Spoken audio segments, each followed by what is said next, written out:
Welcome to the Rebellious Noise Pro Wrestling channel. On this channel we bring you some great content from inside and outside of the squared circle. We will go through and offer some in-depth analysis of the biggest events of the year, as well as bringing you exclusive interviews with some of the industry's biggest names. There will also be live show reviews, in-depth features and podcasts. So make sure you give that subscribe button a slam so you don't miss any of the action.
I'll be getting audio, guys. Let me.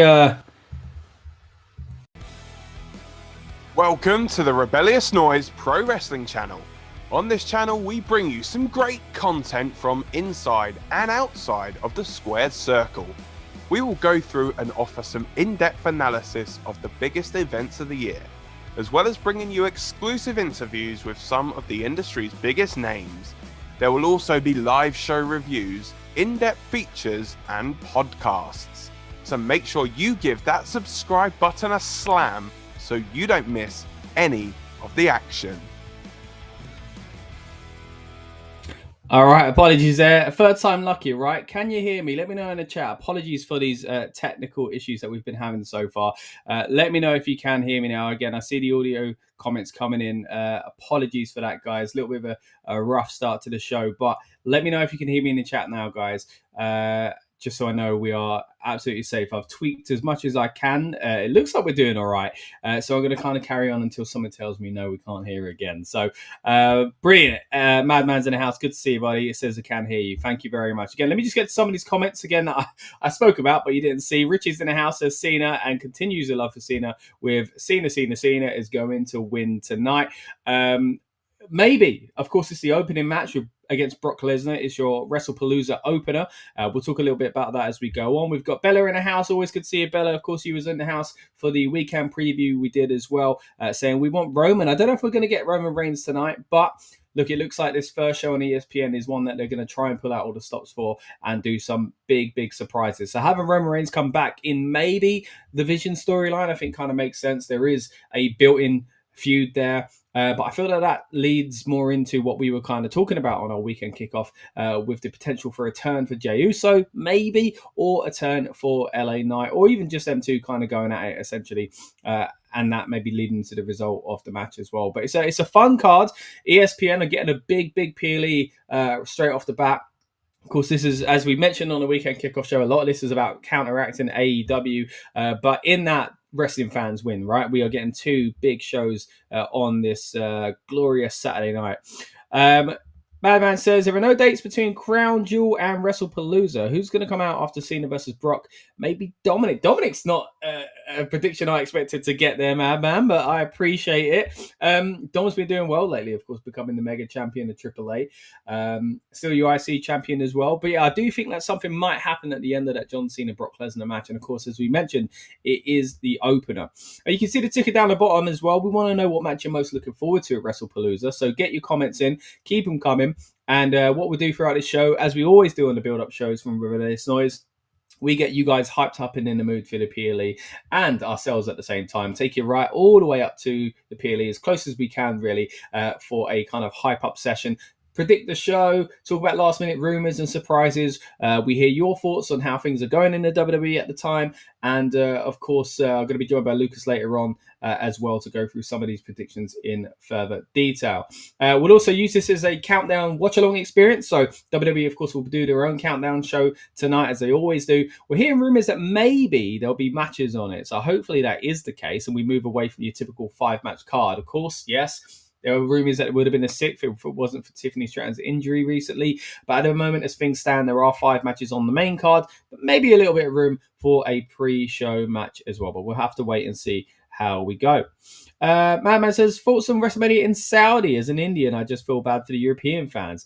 Yeah, look, it does feel like you've been led on all the way, and then all of a sudden someone goes, nah.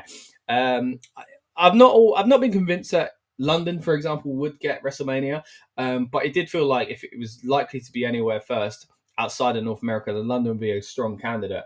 The other one creeping up in the past few years that made me think maybe it won't be London first, at least, was a Saudi Arabian Wrestlemania. Now, myself and Lucas did talk a little bit about this last night on the weekend kickoff show, and in a minute we're going to roll some clips from that as well. So I'll be in the background, guys, lurking away, and keep your comments coming. I'll reply to them and pick out my favorites to kind of dig deeper into these topics, because that's a great topic there, Madman, as well, at the end of the replay stream. And we're going to just break down the card and go through the show overall. So if you did miss it last night, don't worry, we are going to have a replay on this very stream coming up for you in just a moment. And then, as I say, after that, myself and Lucas will be live once again, talking all the latest rumors and stuff like that. This was recorded, of course, just before Smackdown. So some of the stuff in it, we are kind of umming and ahhing about. But now Smackdown is in the books, and some very interesting things took place on Smackdown as well. So we'll be covering that when we come back on the air live in just over an hour and 45 minutes time. So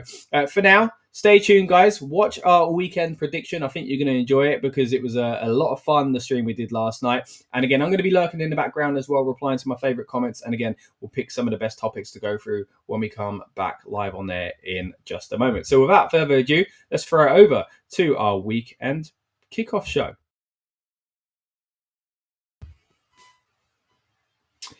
Hello, everyone, and welcome back to the Rebellious Noise Pro Wrestling channel. It's been a while, but we are here for a Wrestlepalooza weekend kickoff show, and there is so much to talk about. I feel like since the last time we streamed, the wrestling world has had about 1 million huge stories, and we're going to be breaking down most of those on this stream as well, as breaking down the card for Wrestlepalooza. We'll be talking predictions and all that good stuff as well on this fine weekend of pro wrestling. Of course, it's not the only big show going on this weekend, and we'll touch on that in a bit more detail very soon. Welcome to the Rebellious Noise Pro Wrestling channel. On this channel, we bring you some great content from inside and outside of the squared circle. We will go through and offer some in-depth analysis of the biggest events of the year, as well as bringing you exclusive interviews with some of the industry's biggest names. There will also be live show reviews, in-depth features, and podcasts. So make sure you give that subscribe button a slam so you don't miss any of the action. All right, and some of you in the comments already not missing any of the action. Let's get to those straight away. Bella says, we want Roman. Yeah, no Roman Reigns on this card. It's a big old card, but there's no Roman Reigns announced, although there is a lot of rumors going around about big kind of surprises. So will we see Bella's wish come true. Bella also says, we want Zilla Batu. Now, this is one that I think is also something that could be happening. Maybe not just yet. I do think he'll be showing up in WWE soon. But hey, again, if they're looking for surprises, that is a big one. Daniel Wiley's in the house. Always good to see you. Daniel also has another optional surprise for us here. He says, I think I think Jay turns heel, super kicks or spears Jimmy, and then stands next to both Bronze. Oh, can you imagine? Can you imagine? Look, I got to be honest. I hope it doesn't happen because I like it. Like, there's too much drama around the bloodline and the Usos. Like, they're finally back together again. I don't want it to happen. There was a few moments a few months back where I started to think around that Raw. Was it the Raw? It wasn't the Raw on Netflix, was it? It was Raw after Mania, when Jimmy and Jay and Sammy were all together, and I was like, something's going to happen. It felt so uncomfortable. If you go back and watch my watch-along reactions, you'll see exactly what I'm talking about. But look, I hope it doesn't happen, but it does feel like something weird is going on with the Usos. We'll talk about that in a bit more detail later on. But Daniel, thanks for bringing that up because it's a big talking point this weekend because we could see a turn. It might not even be from Jay. It might come from Jimmy. Who knows? Either way, I think it's a risky move, but we'll get to that. AJ Lee and CM Punk to win the match as Bella, of course, referring to the intergender tag team match or the mixed tag team match, however you want to call it, because I don't think they're going to be wrestling opposite genders. We'll see. Maybe they do that, but I think it'll be male superstar versus male superstar and then female versus female as well. So we'll see how we go with that one. But yeah, CM Punk and AJ Lee, of course, in the ring together as the power couple facing off against WWE's other power couple in Becky Lynch and Seth Rollins. Man, it's a good card. I've got to be honest. I'm really looking forward to the show itself. Again, you've joined us here on this weekend kickoff special stream. We're also trying to hit you with some content on the night as well, of course, with the build-up show. So if you're watching this on demand or on the build-up show, welcome. If you're watching live on Friday night, welcome to you as well. But yeah, what we're doing here is just because WWE aren't doing a kickoff show for this PLE doesn't mean we're not going to do one, right? We're going to get you hyped up and in the mood as we always do on these PLE weekends. Why do you think Jay speared LA Knight, says Daniel Wiley? Yeah, see, again, even the LA Knight mixture to it is just making it really confusing. I think LA Knight is at risk himself because he's a good guy, right? Everybody likes him, but his character is one of those that's a bit of a tweener almost, a bit like you kind of, Stone Cold Steve Austin anti-hero type thing, right? He kind of marches to the beat of his own drum, even if it doesn't make him an out-and-out good guy, but he gets good responses. So I think muddying the waters with someone like Jay, who's like massively over as just a pure babyface good guy, is a bit risky. Or is it because Jay's going to be doing the turn? And again, I don't think that's a good idea for many reasons at this moment in time anyway. I think it's a little bit too soon. But we'll touch on that later on in more detail as well. But thanks for your comments, guys. Keep them coming. We'll break down the card in detail. And also, we're going to be joined by Lucas in just a little bit as well. So he'll be giving us predictions for what is, again, a big, big weekend in pro wrestling. Of course, this show come about. We all know why, right? Because AEW is all out this weekend and WWE wanted to counter-program it. Even that is a bit of a messy situation. It's one of the least big stories from this weekend. That's how mad this weekend is in pro wrestling. How mad weekends of pro wrestling seem to be lately, of all this kind of counter-programming and just kind of big stories after big stories to kind of try and counteract each other as well. So, one of the many things we'll be touching on throughout this stream. Daniel says, like Seth was an anti-hero type, I think, and Roman was. Yeah, a bit similar there as well. I think just with LA Knight, it's a little bit risky because he kind of acts like a bad guy, right? So doing that to a good... Like, when a good guy and a good guy don't see eye to eye, there's always a chance that the one that's not as pure babyface good guy or the one that's not as over ends up suffering because of it and becomes... People turn on him, and they have to become a heel. And that's my concern with LA Knight. So, because, like I say, he acts like a bad guy, but people like him, so he's a good guy, right? Whereas Jey Uso acts like a good guy. Until recently, he started doing these strange things. But yeah, we'll get to that. Bella says the Rock return in the John Cena versus Brock Lesnar match. I mean, that would be massive if it did happen. But again, as I say, there's a lot of rumors going around that there will be big surprises on this show. Again, partly to counteract what's going on the opposite channel. Also, of course, it's the first time WWE are coming to you live from ESPN's new platform as well. So we'll be touching on how that impacts the show throughout the stream. Daniel thinks that the Brock Lesnar beats John Cena.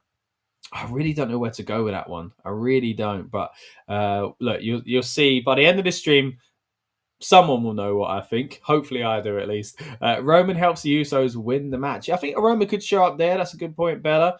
I mean, he's definitely been part of this feud, right, with Bron and Braun. So that would make a lot of sense, actually, and be a nice little surprise. It doesn't necessarily have to be a heel turn or anything like that. Let's talk about the card itself, though. As I say, it's a big one we've got to break down. I'll get to my predictions as we make our way through the stream. And, of course, as I said earlier on, Lucas is going to be joining us to give us his as well. But we've got John Cena, of course, versus Brock Lesnar, said to be the opening match on this show. We'll be predicting that in detail very, very soon. But it's a big match on this card, as is, in my opinion, the returning Usos, as far as a tag team together anyway. Jimmy and Jay, of course, one of the greatest to ever do it, facing off against one of the newest teams on the roster, Bron and Braun. Then we've also got Cody Rhodes versus Drew McIntyre. This is a kind of WrestleMania worthy match, if you ask me. I mean, yeah, they faced each other a lot already, but a WWE title match between these two heavy hitters in WWE's kind of modern era. Yes, please. Looking forward to that. We've also got Io Sky versus Stephanie Vaquer, of course, for the vacant Women's World Championship. So that's a really exciting one. Either way, we're going to get a new champion. So looking forward to seeing what happens in this one. And we've also got the match that many people are talking about and many even predict to be the main event. That is, of course, Seth Rollins and Becky Lynch, husband and wife duo, going up against CM Punk and AJ Lee, of course, also husband and wife duo. Now, you join us live on a Friday night here for the Wrestlepalooza Weekend Kickoff show. And as things stands, Raw is in the book. So we'll talk about how the Raw impacts our kind of predictions and stuff like that. Smackdown, though, is just a few hours away. So if you're watching on demand or you're watching as part of the replay section on the build-up show, you'll know exactly what happens on Smackdown. And some of these things may have changed already. But there was said to be a match between Nia Jax, Jade Cargill, and Tiffany Stratton. It seems like they've been setting out for a while now, of course. But there are rumors going around that Tiffany may not be able to compete due to injury. Apparently wasn't able to join in on NXT Homecoming. And there are talks that maybe on SmackDown they will announce whether or not the match does take place at Wrestlepalooza. And I'm also hearing rumors that if it doesn't take place, it will be on next week's SmackDown. So again, at time of recording, we don't know. So we won't really predict that one, I don't think. I might ask Lucas his opinions on the feud and who he thinks might win it eventually. But again, not quite sure if that does link up with Wrestlepalooza itself. If it does, then that'll be cool because it'll be another interesting match on the card. Let's get to some more of these comments here. Lynette's in the house. Always good to have you, Lynette. Hope you're doing well. It says Brock Lesnar is going to win. It's a hard one. It's always hard to predict Lesnar matches. Lynette also thinks that the Usos will win. Bella is disagreeing with the Brock Lesnar predictions here. Says, I think Cena beats Brock Lesnar. Lynette is going for Cody Rhodes, and this time Bella agrees. Also goes for Cody Rhodes in the WWE title match. What else do we have here? Stephanie Vaquer is your pick in the Women's World title match, says Lynette, and is also going for the returning AJ Lee with her husband, CM Punk, picking up the win in the married couple versus married couple feud. Randy turns on Cody. Big call there from Bella. It's something I've been expecting to happen for a long, long time, and I do think it's getting close. So maybe this is where we get it. Again, a lot of rumors about surprises going on this weekend as well. And Lynette, just one more comment before I bring Lucas into the fold, says, yeah, Tiffany got injured last Friday. Thanks to Nia Jax. Yeah, so sadly, it looks like that match will not be taking place at Wrestlepalooza. But again, this is what I'm saying before SmackDown. Who knows? Maybe come SmackDown, they do actually make it concrete. But rumors at the moment that it might get moved to next week instead.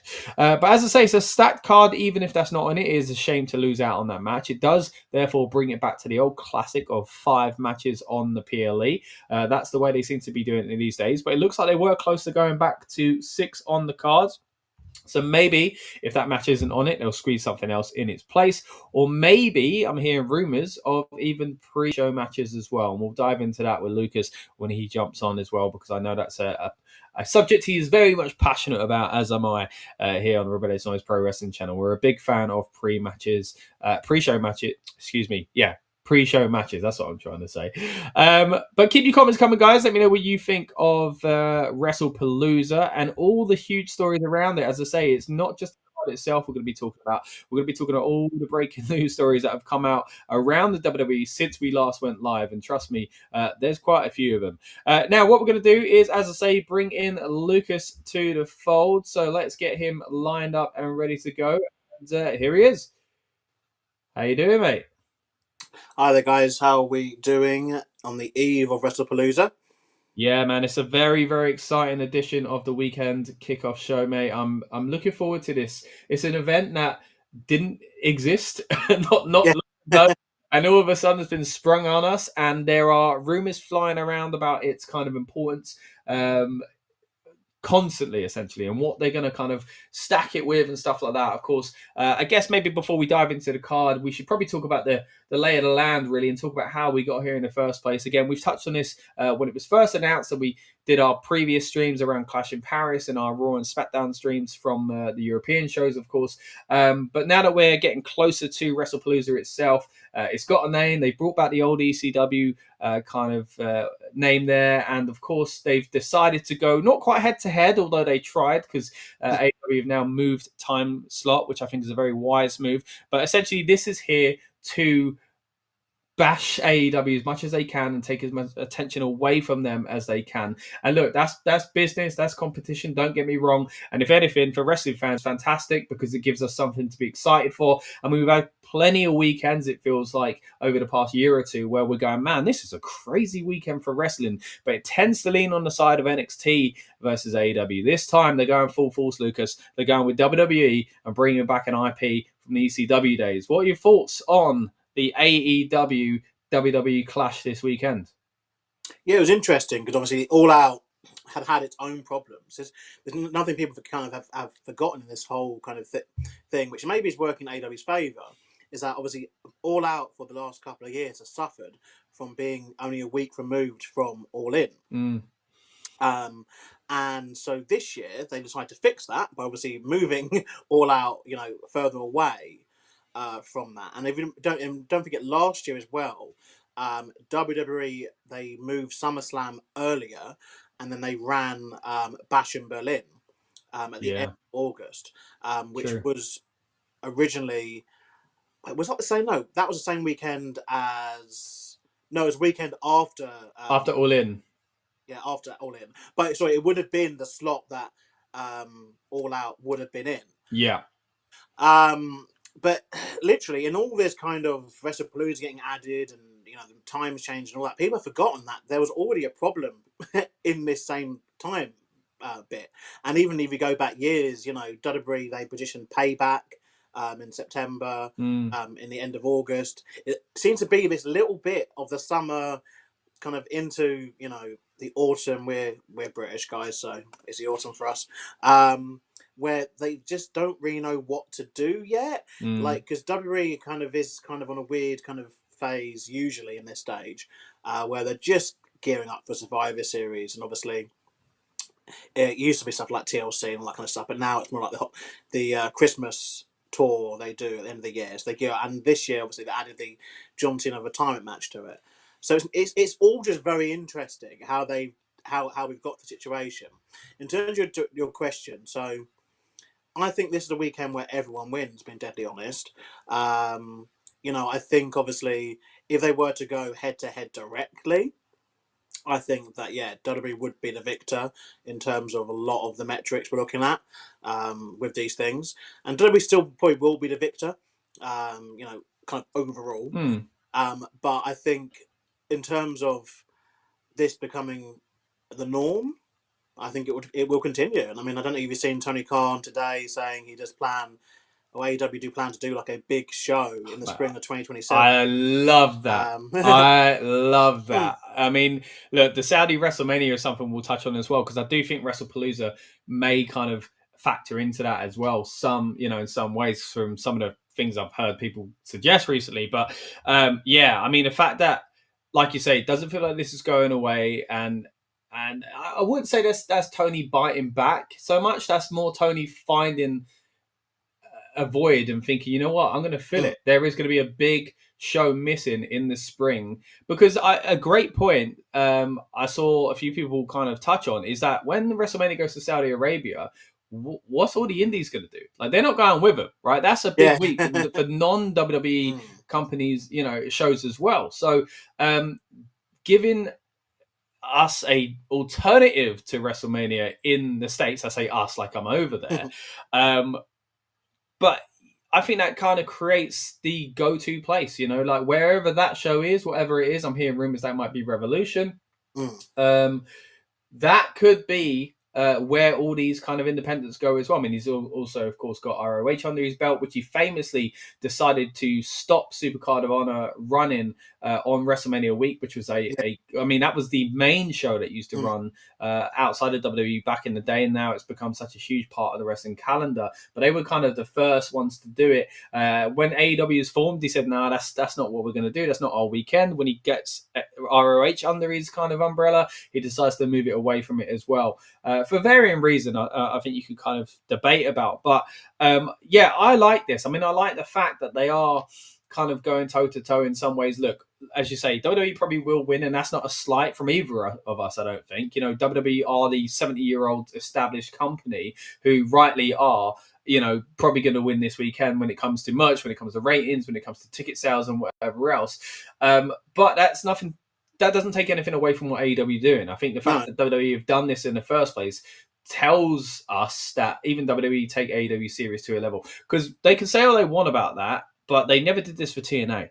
Yeah. But the thing is, it works both ways, though, because something people need to remember from the original AEW days is that Tony Khan didn't want to oversaturate the pay-per-view market. He was very deliberate, fashion AEW model, would have it? fewer big events and would focus on television and a lighter schedule.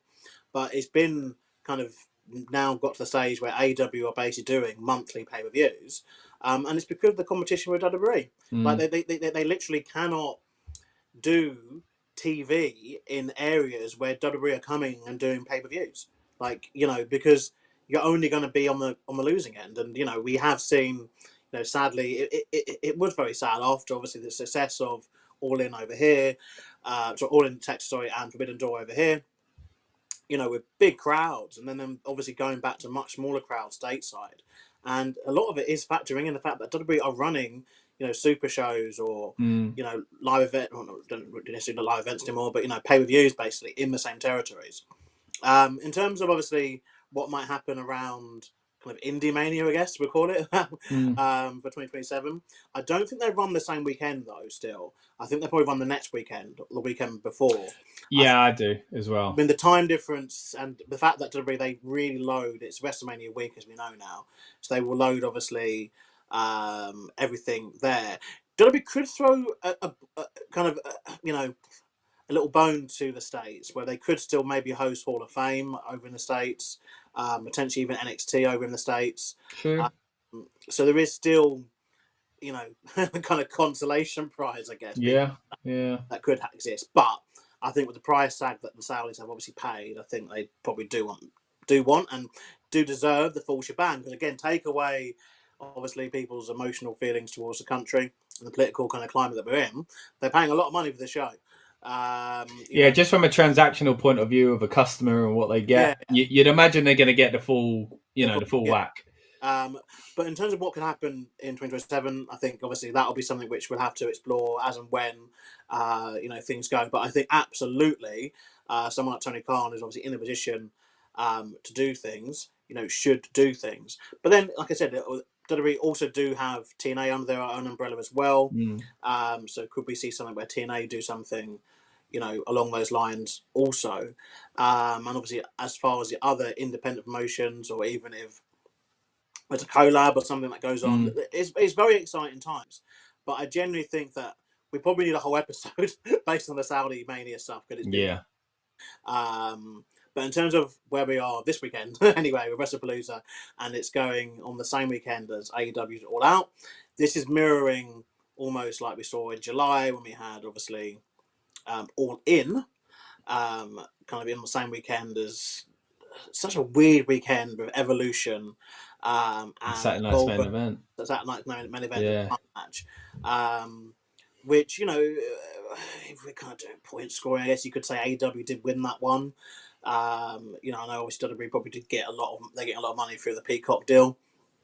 But again, that's where, again, well, to be fair, that weekend was integral to where we are today, because without that weekend existing and them adding Evolution to SummerSlam, this would not be the historic first night pay-per-view on ESPN, which obviously is their new deal, which again has come with its whole in America anyway. And this is another big story, you know, like surrounded again, as you know, it came on air saying, look, we're going to get to the card, don't worry. But there are so many big things going on in WWE, and this show is like a kind of anchor point for a lot of them, you know, like this is the first. I mean, again, a lot of these points will touch on what it could mean for the show itself. But as you say, WWE got to ESPN, I believe, is a five-year deal. Even the way they're promoting this show, I mean, we saw what they did when they went to Netflix, right? And again, as you kind of touched on there, it's a shame for those in the States having to have 1 million subscriptions to watch WWE. But it does create this excitement and this buzz. And, you know, I've seen Triple H has been on a lot of the kind of panel shows that WWE, that ESPN do, excuse me. And they've done some extra podcasts and their own kind of extra pre-shows this weekend as well. ESPN are putting a lot into this. So, man, this being... And again, this is a deal that's supposed to start in a few months' time. And all of a sudden, nope, we're starting early and we're bringing back an old IP to do it. It's crazy. Yeah, it seems very much that it fell into place. I don't know what came first. Like, was it the case of they saw the opportunity to go head-to-head with, obviously, AEW on that, also counter program, as they keep calling it, AEW on that same date, and then they realised there was a clause that they could get out of their contract with Peacock because of obviously doing 2-night events and adding Evolution and all that kind of stuff, and then went, right, we're just going to go kind of, you know, full steam ahead on this. And it's not obviously knowing what came first. But it just to me feel that they were always going to counter program AEW on that weekend, regardless. Whether it would have been an NXT event potentially, or just like I said, just if they did like a payback again, like they've done in previous years. Yeah. Because I think that's something which they very much do nowadays. But in terms of this epicness of obviously being on ESPN, yeah, it just feels big. And I think we need to remember that we've been here before with a lot of stuff, and obviously most recently the Netflix premiere and how that's gone, and what WWE have somewhat kind of failed, kind of historically with, is maintaining that momentum, like past the initial deliverance. Yeah. And I guess it's easier with this, you could argue, because we're not going to have to do this every single week. You know, don't have a pay-per-view every single week. Well, yeah, for now anyway. But you know, with like Netflix Raw, it was a case of, you know, to do the first one, it was a big spectacle. You have like all your big names, big stars, big moments. Then the week after that, it's just reducing and diminishing returns. And it's just like when they started the deal with bringing back, well, the original Saturday Night event, you know, when they brought that back in the 2000s, and they just kind of lost interest with it, and it you know, they lost the contract. Same with Superstars and WGN. First episode, John Cena, Undertaker, Triple H on. Then within like a year, 2 years, it was, you know, pretty much the lower mid-carders, you know, kind of getting on. So I think that they are throwing a lot at this show, and it's been very, very interesting that the build hasn't really been much to do with the television product. It's been more just to do with how huge this show is. And obviously with how Triple H is speaking and how kind of everyone in the company is speaking, it feels very much like they are treating this like a really big deal. Yeah, I mean, the quote that is going around from Triple H is expect spectacle, expect surprises, expect to have a lot of fun, and ESPN is going to deliver. That was him on one of those ESPN shows. Now, don't get me wrong, as you say, we've been here before. You know, the Fox deal was another one that went like that, as you described it as well. But this is different. I mean, Peacock, you know, like they can keep it fresh because, yeah, these are kind of spaced out and they are the bigger shows anyway. And this one being the first, I think the first Raw on Netflix was amazing. And I do think we're going to get something quite special with Wrestlepalooza as well. I still find it wild that they've just chose a name like Wrestlepalooza. But I think that's a good name. I think it's a name that ECW use well themselves. And I touched on it a little bit earlier on. And I want to get to some more surprises and stuff like that. I see the comments rolling in. We'll get to those in a bit, guys. Keep them coming. And again, we're going to break down the card and predict every match very soon as well. But I've seen some people suggest that Wrestlepalooza could be shopped around as a replacement Wrestlemania. This has come out of nowhere, this show. But if they... It strikes me as interesting that they only in the past few years have started using terms like wrestling and wrestle when they couldn't. They were never going to turn it into sports entertainment mania, although I reckon Vince had a few dreams about that. But Wrestlepalooza is kind of weirdly, I know it sounds silly to say, but sounds similar to WrestleMania in some ways and could be seen as that if they promoted it. Now, in my opinion, if they were going to do that, if they shopped around Mania globally and then used another show in the US, or did the reverse, kept WrestleMania there and gave everybody, built up a show, because I think some people think they might build up WrestleMania to the Wrestlepalooza to give that to other places in the future. But mate, it's 40 odd years of WrestleMania now. You can't just do that. So the only way you could really do it is SummerSlam, Survivor Series, and Royal Rumble, or, and this is probably something they're not going to do, but what I would like them to see them do is do it with Starrcade, because Starrcade was a WrestleMania type show. I mean, they did that house show a few years ago under that umbrella as well. But yeah, what are your thoughts on Wrestlepalooza just becoming a new fixture in the calendar and it not just being a one-off? I'm fine it being a new fixture. I mean, this has been interesting the past few years. We've had a lot of kind of one-off events. Last year we had Bad Blood during this time period, pretty much, obviously, and we've seen a lot of stuff kind of not be rigid, in this. I mean, even like going after Wrestlepalooza, we will be in Crown Jewel, which has been a Saudi event. Yeah, now going to take place in Australia, and then vice versa. Australia held a Super Showdown, and that went to Saudi. So we have seen a lot of this stuff kind of shuffle about. I don't actually think we've had like a consistent, pay-per-view calendar probably since COVID days, I think. Yeah, I'd say definitely since the Vince kind of change of regime, because it felt at first like this is changed because it's how Triple H wants it, but then, like I say, since then, nothing has been the same. No two years have been the same, or even close. Castle's lost a castle. Exactly. Next year, apparently going to a Coliseum. Oh, is it really? Also broke this week. I didn't even see that story.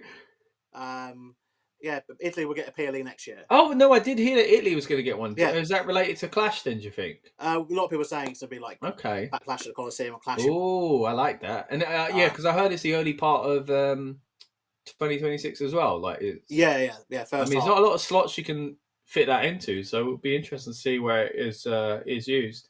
Maybe May, I don't know. Yeah, I mean, maybe I guess it'd be hard because obviously you have to imagine with again, well, the next year. Sorry, I'm in wrong years. WrestleMania is obviously in the States next year, so I guess it would make sense for them to maybe do similarly to how they did with Backlash. Lock that in. But then you lose Backlash itself. I mean, again, as we've just touched on, they're not afraid to move away from tradition these days. So and we did see smaller gaps between some of these shows, like when they've done as a preview when they've done Bash in Berlin, or they've done certain things. It's only like 2 weeks. They're happy to go like just a week, 2 weeks. True. After another PLE, so you could see a situation where Backlash happens, and then 2 weeks later is, I'm going to say Clash of the Coliseum. Let's get that into the world. It's a really good name. Let's make that a thing. So it is interesting. But in terms of back to thinking about Wrestlepalooza, I think absolutely they cannot replace WrestleMania in the United States with Wrestlepalooza, or with anything. To be fair, even if they decide, okay, WrestleMania is going to Saudi. But the States are still getting SummerSlam, and that's the big one. I think even that's just people will know. Yeah, they'll devalue the name of WrestleMania, which is the point of why they've shopped it around in the first place. Again, this is a podcast we could do in itself another day, but just to briefly touch on that, I've mentioned in the chat a few times and on streams in the past. For me, they already did that with WrestleMania Backlash and SmackDown WrestleMania and all that kind of rubbish as well. So I'm worried that we are going in that direction, but we'll have to see. These things do tend to change year on year these days, it seems anyway. Bringing it back to this year and this Wrestlepalooza, as I say, it seems like at least this time round, they're going big with it. Now, Are we going to get all the big surprises? I don't know. If I'm honest, I think we might get some because normal PLE has been getting big surprises lately. So I think something like this on a weekend where they're clashing with AEW and a weekend where they're going big with ESPN, we could get them. We've touched on a few already in the comments, but I see Bella is flying in the comments here with a few of them. Some of these I think are likely. I'm going to quickly go through these just to kind of bring them out. Some of these are likely, some are not, in my opinion. But Bella says Bianca Belair returns. We definitely could see something like that happen. Paige returning could be happening as well. One that's definitely not happening. Wishful thinking here from Bella is John Moxley, a big AEW name, of course. LA Knight potentially turning heel to join the Vision. I think that's an interesting take. We'll touch on that later on when we do break down the card itself, because again we touched on a little bit of the Jey Uso issue with LA Knight, but that's an interesting take there. Kevin Owens' return, of course, got that injury, so hopefully we'll be getting that soon. I don't think we'll get anything like that at Wrestlepalooza, though.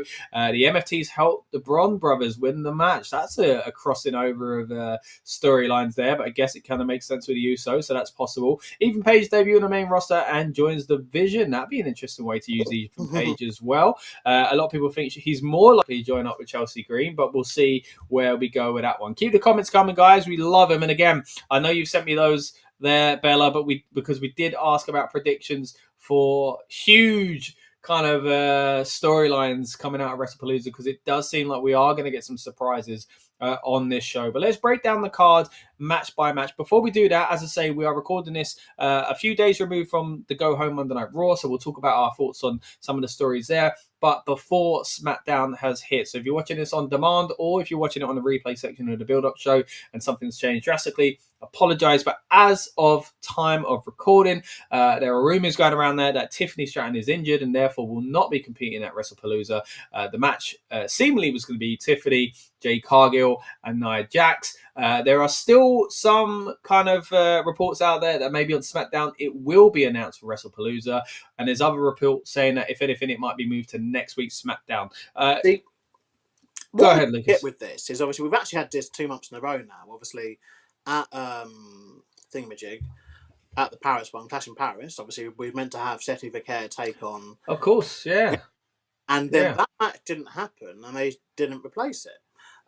So it'll be interesting seeing what happens with this, because if they're going to be 6, like surely just book another match. There's a lot of matches that I feel that could happen in place, and yeah, I never understand why they don't all, just do a number on it depends on the injury, I guess. Obviously, took a nasty fall last week. I know they've got obviously a very heavy concussion protocol there at the moment, and obviously that absolutely makes sense. Don't get me wrong. I'm not saying to them to rush that by any means, as you want obviously the wrestlers to remain as safe as possible until they can wrestle for as long as possible. But I don't understand why. I don't understand, like, if it does happen, there's not a replacement, and I never understand that choice. Yeah, me too. At Clash, we just end up having an hour first match, basically. So this one obviously wasn't advertised, right? Yeah. Although there are apparently T-shirts out there with the match graphic on. Okay.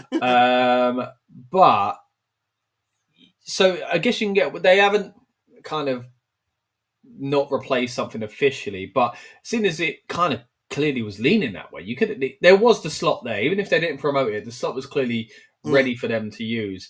So I'm with you. I think putting something else in there. I mean, on SmackDown, again, we're just doing this before SmackDown. You've got the US title match, of course, with Carmelo Hayes and Sami Zayn that's been announced for the show. So that's something that could have been on the show as well.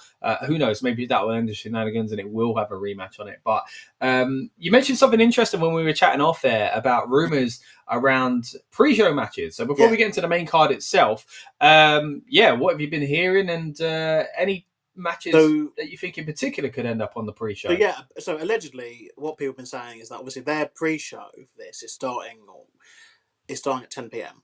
and is actually going to go into what would most likely, well, unless AEW want to run really long, would be at least the last half an hour to hour. Right. AEW. And the theory is that they want to actually compete. They actually want to put something... With a free show, with a free match on YouTube. Yeah. Why not? And it strikes obviously they had these 2-hour kickoff shows for ages now, but the one of the rumours was that they were going to put a pre-show match on, and the pre-show match that has been talked about was the women's tag title match, which was Charlotte Flair, Alexa Bliss against Chelsea Green and not Piper Niven, the other one, Alba Fire. Alba Fire, yeah. Has been one that's been discussed for that position.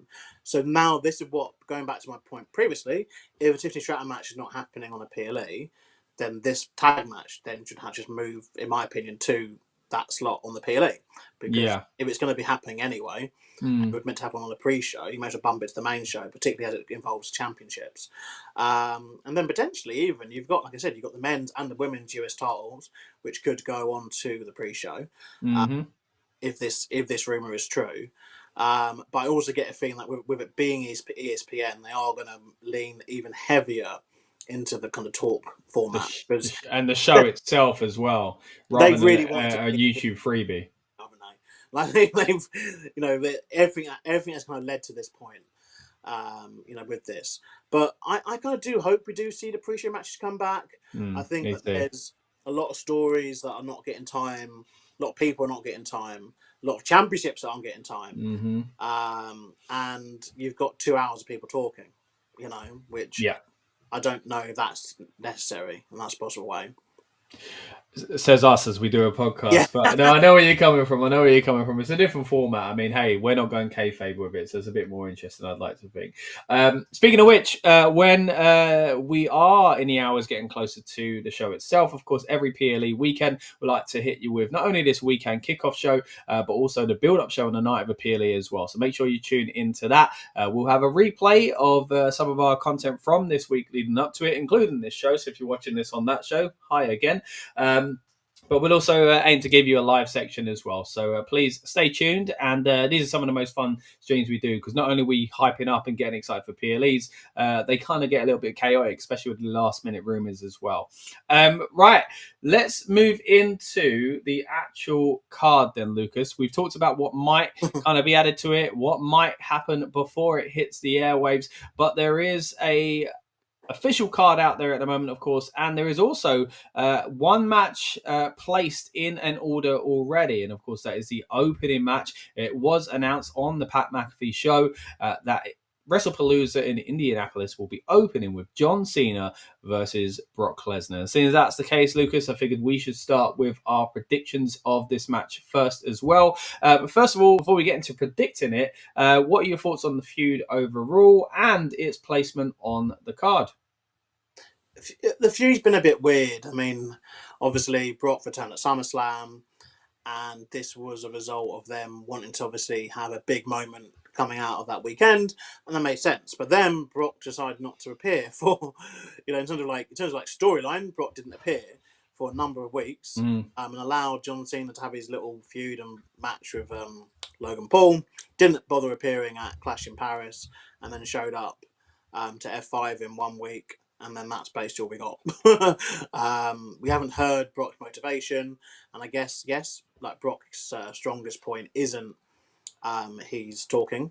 So not especially in front of the crowd. And then we got that weird segment with R-Truth, which, while it was fun, it was still a bit like, well, this guy's, meant to be, a bit of an arse kicker. And then it was misplaced in this feud. I mean, the R-Truth thing's been a massive disappointment anyway. What he's doing is good, but it should be happening right now. I mean, a lot could be said about the John Cena heel turn, of course, itself. But then you got Brock Lesnar not really portraying the role that he did a few years ago, where this would have made a little bit more sense. We've seen Brock have similar segments still as a heel, but kind of be a little bit fun with it. That's not the position we're in with Brock Lesnar at the moment, not just because of the on-screen stuff, but of course, how people feel about him outside of the WWE's kind of production as well. So it was a bit of an odd way to continue to build the feud, but at the same time I understood it in some aspects.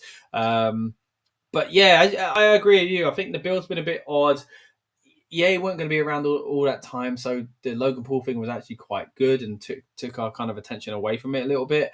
But the only way it felt like this could have been built is because of what's been going on, is that, Lesnar shows up in M5s and then shows up in F5s and wherever else. And it's also made the match, in my opinion, quite hard to predict, because I think Lesnar matches are always hard to predict anyway, because you just don't know what position they want him in. This is a man that, for no reason, broke the streak. But at the same time, you know, it is Cena's last run. It's their last match together. Does he need to win? And then the argument could be, I mean, he's no spring chicken, Brock Lesnar, but like technically speaking, he's sticking around after this. John Cena isn't. So maybe Lesnar needs to look good again. It's weird that we're saying that in 2025, but what are your thoughts on that?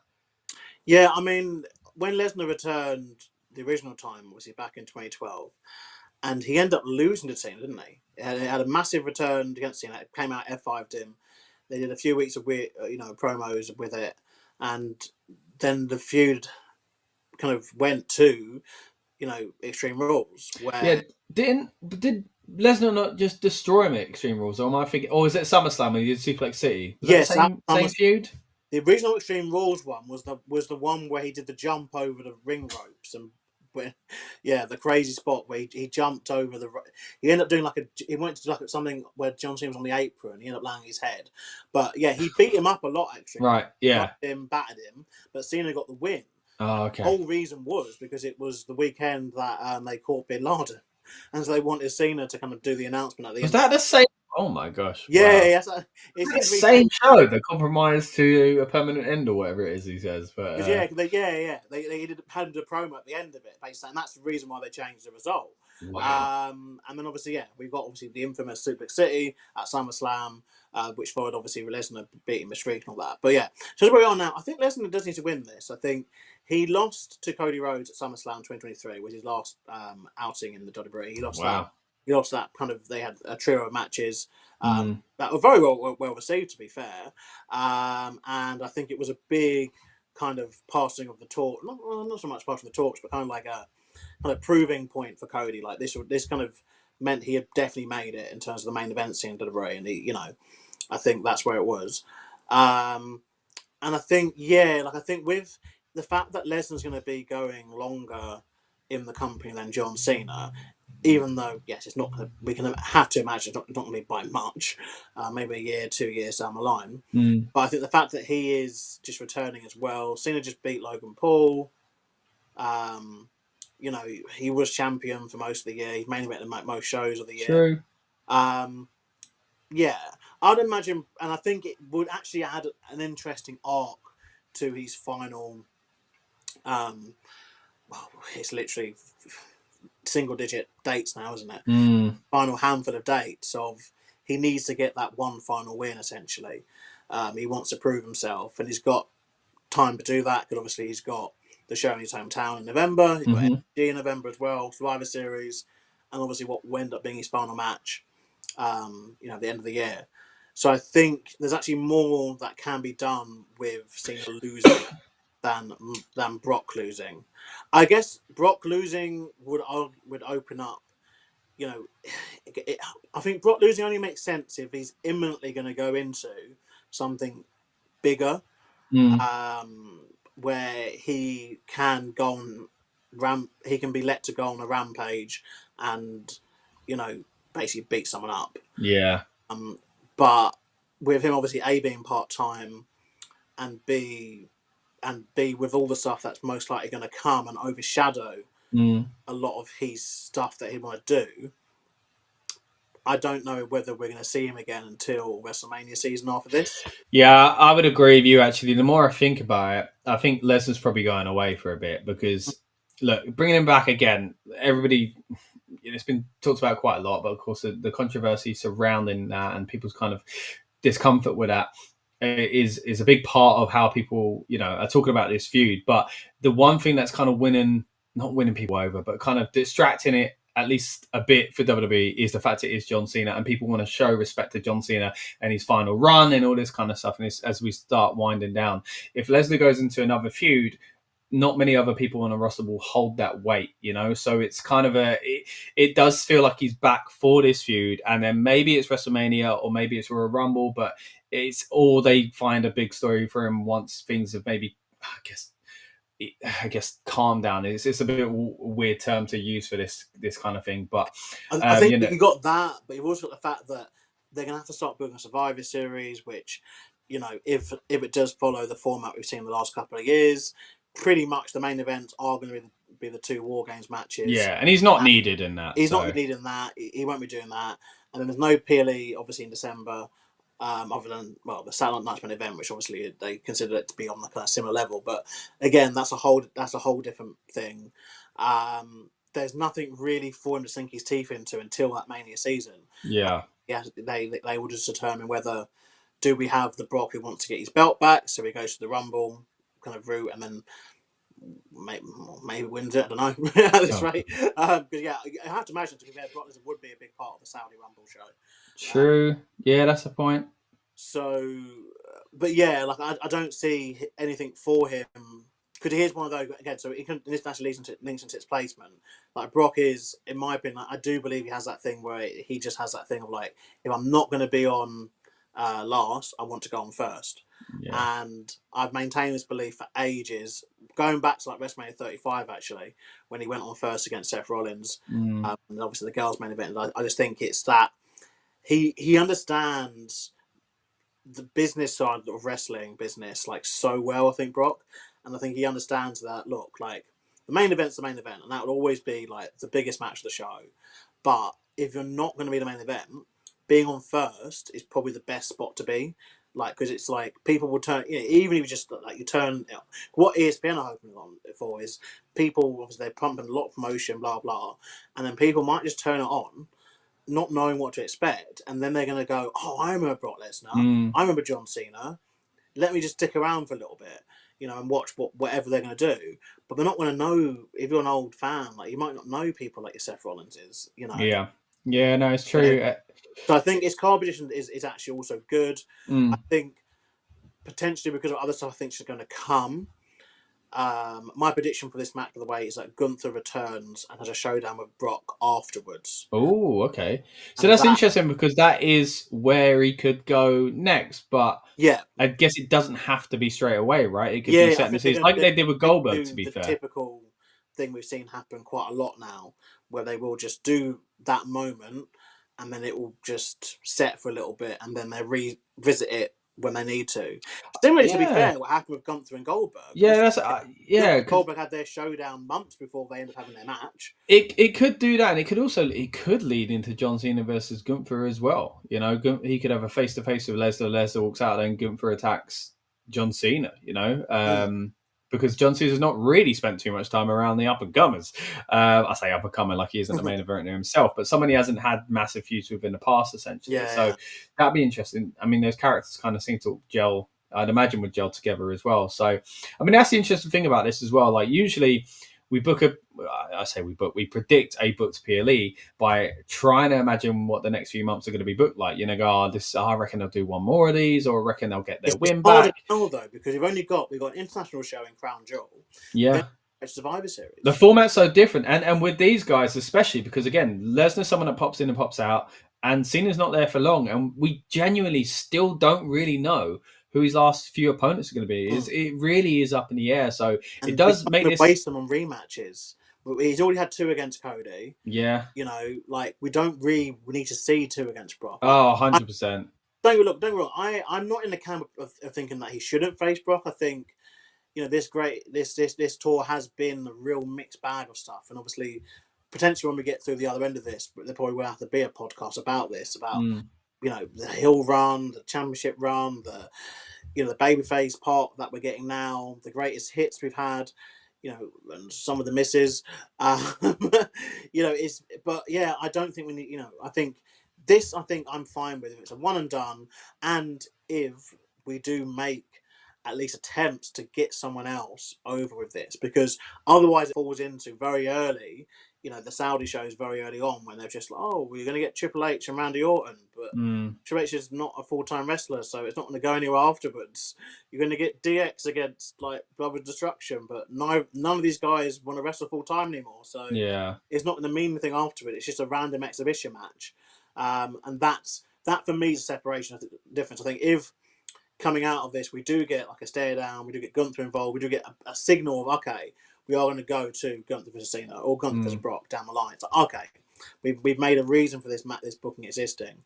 And like the Cena stuff, obviously, as we are winding down the numbers, we're looking at, and it's very weird. But again, another thing that's very weird in this is that he's only doing 2 episodes of television in November.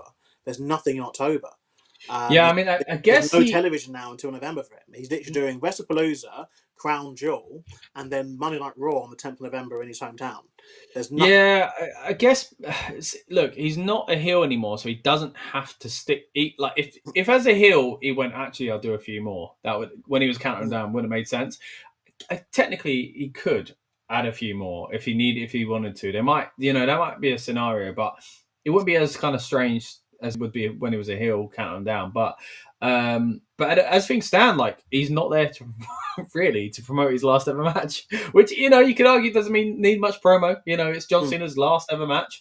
It's like the year that Cena showed up to WrestleMania without Undertaker having shown himself for a while. It could even be quite similar to that. But man, it's going to be an interesting few months, and look, we'll keep covering it on this channel as we've been doing for the whole of his retirement year so far. And again, as you say, once it's all said and done, it would be great to revisit it with a kind of fresher head as well. But bringing it back to his match here at Wrestlepalooza, I think I'm in agreement with you. It looks like we're both going for a Brock Lesnar victory here, and potentially a surprise return from Gunther, showing up to either have a little bit of a stare down with Lesnar, or maybe even do that and attack John Cena. So we'll have to see there. But that's one of the many possible surprises on this card, Lucas.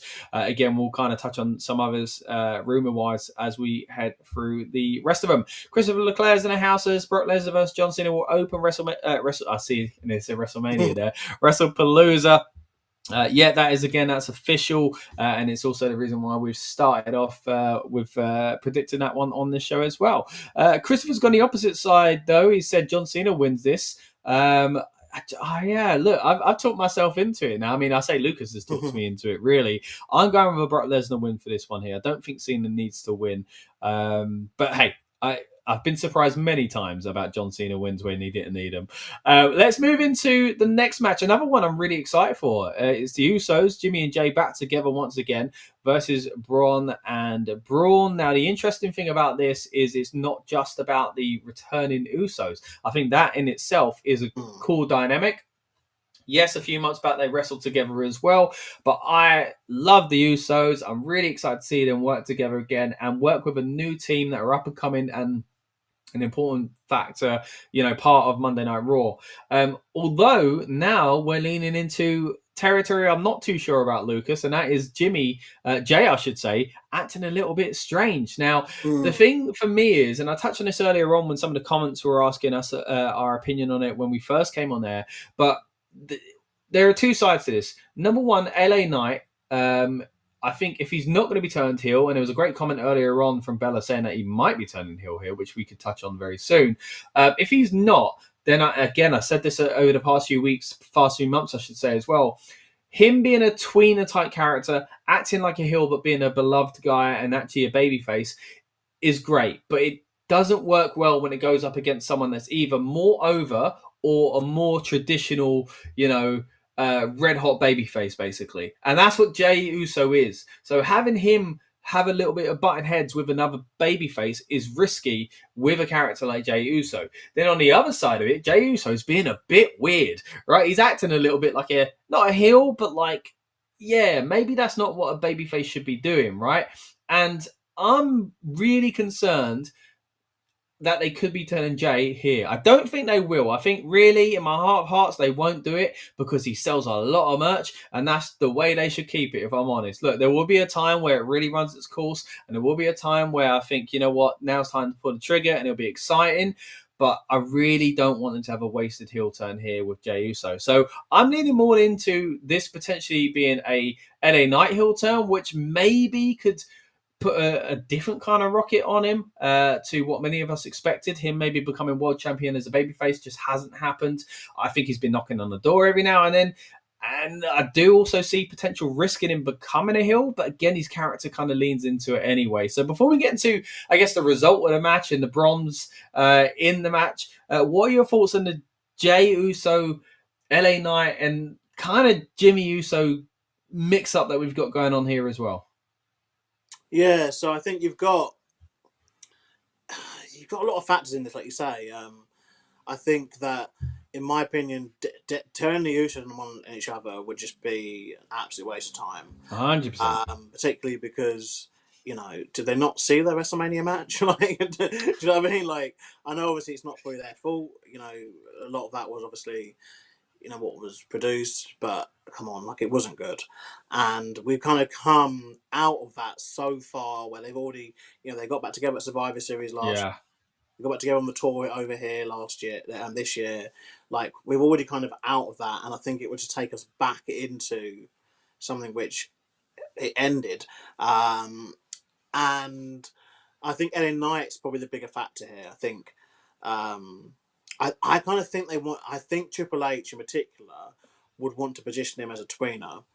I believe that he'd still want him to be kind of babyface enough for shift merchandise and t-shirts, and if needed, to go into a program immediately with like Seth Rollins, but villain enough so that they can get some fresh matches out of him facing people like Jay and Jimmy, and even Punk on the roster.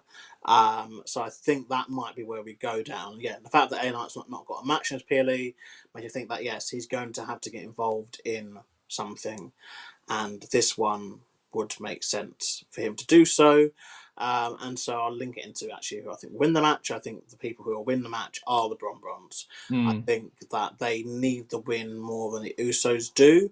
But I can also see WWE wanting to do the kind of, sending people home happy kind of thing, and the Usos just winning. But I think they do need to start racking up some wins for the Bron Bronze.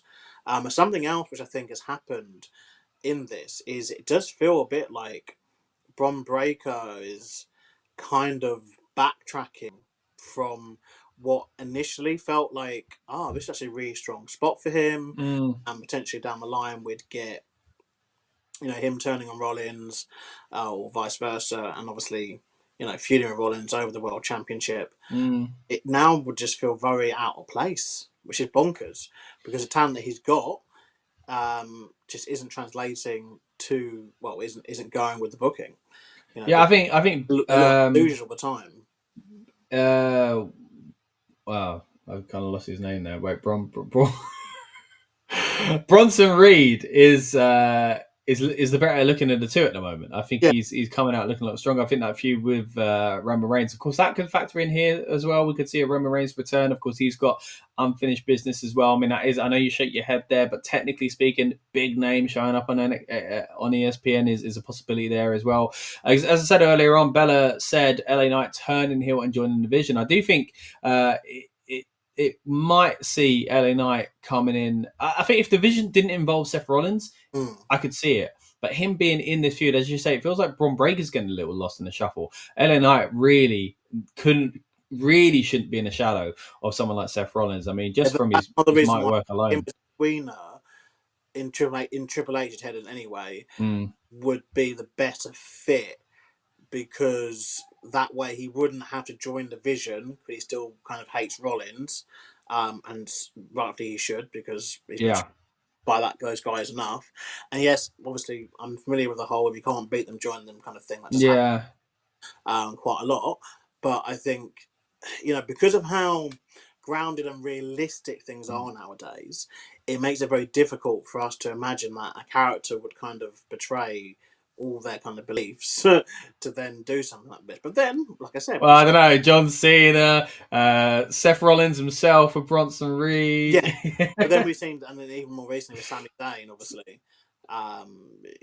deciding that he really didn't want to leave Raw to go and have a guaranteed World Championship match, but then left to go to bloody feud with the Samoans again.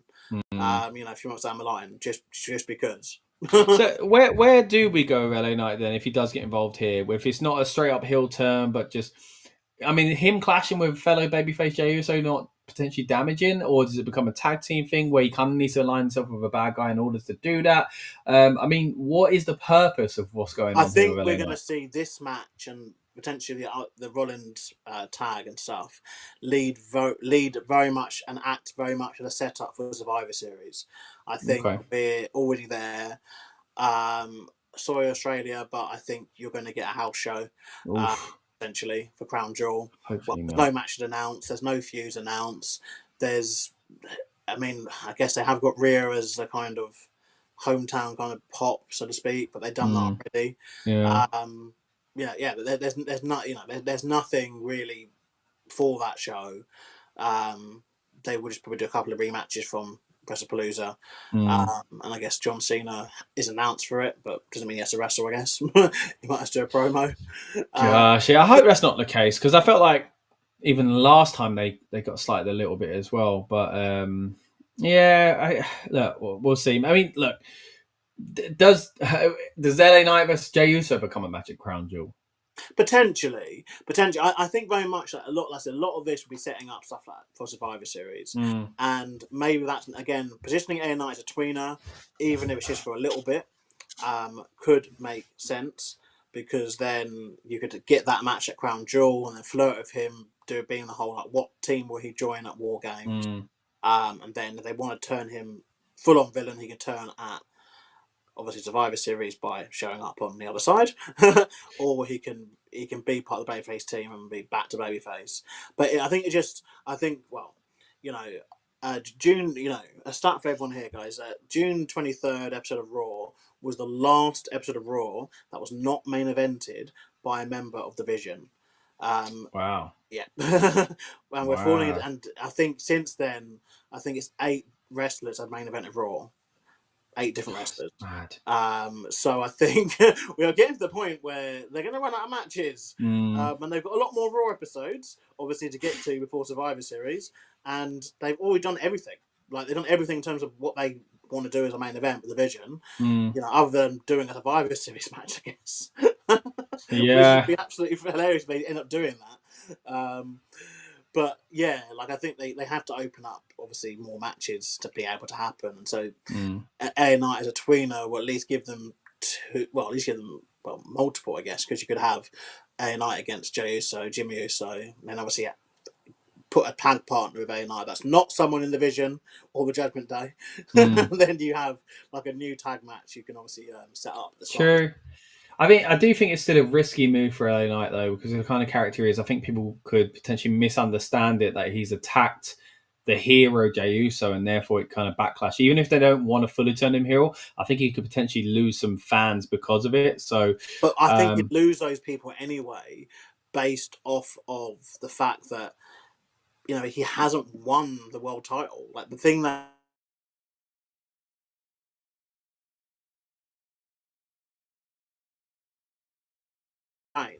And that didn't happen back in 2023.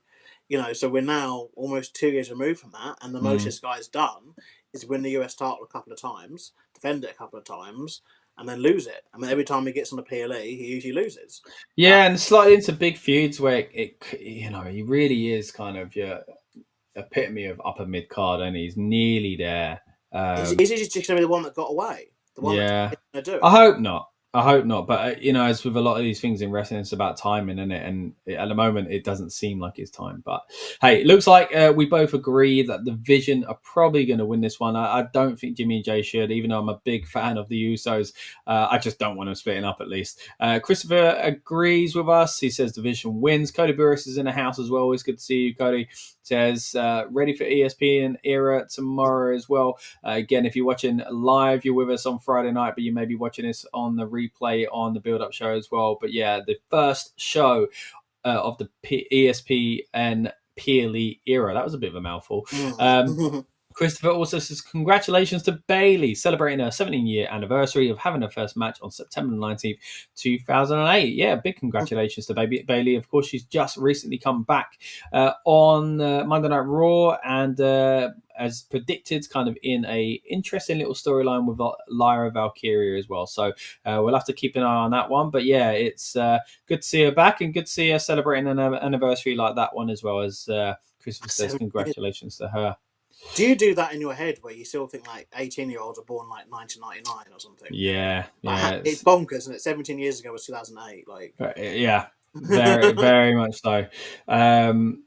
The earlier this week was the That was 2007. So, 18-year anniversary of the first event that we put on as Rebellious Noise when Oh, we were wow. doing our live concerts. The first of 18 years old. Rebellious Noise, technically speaking, could drink legally in this country.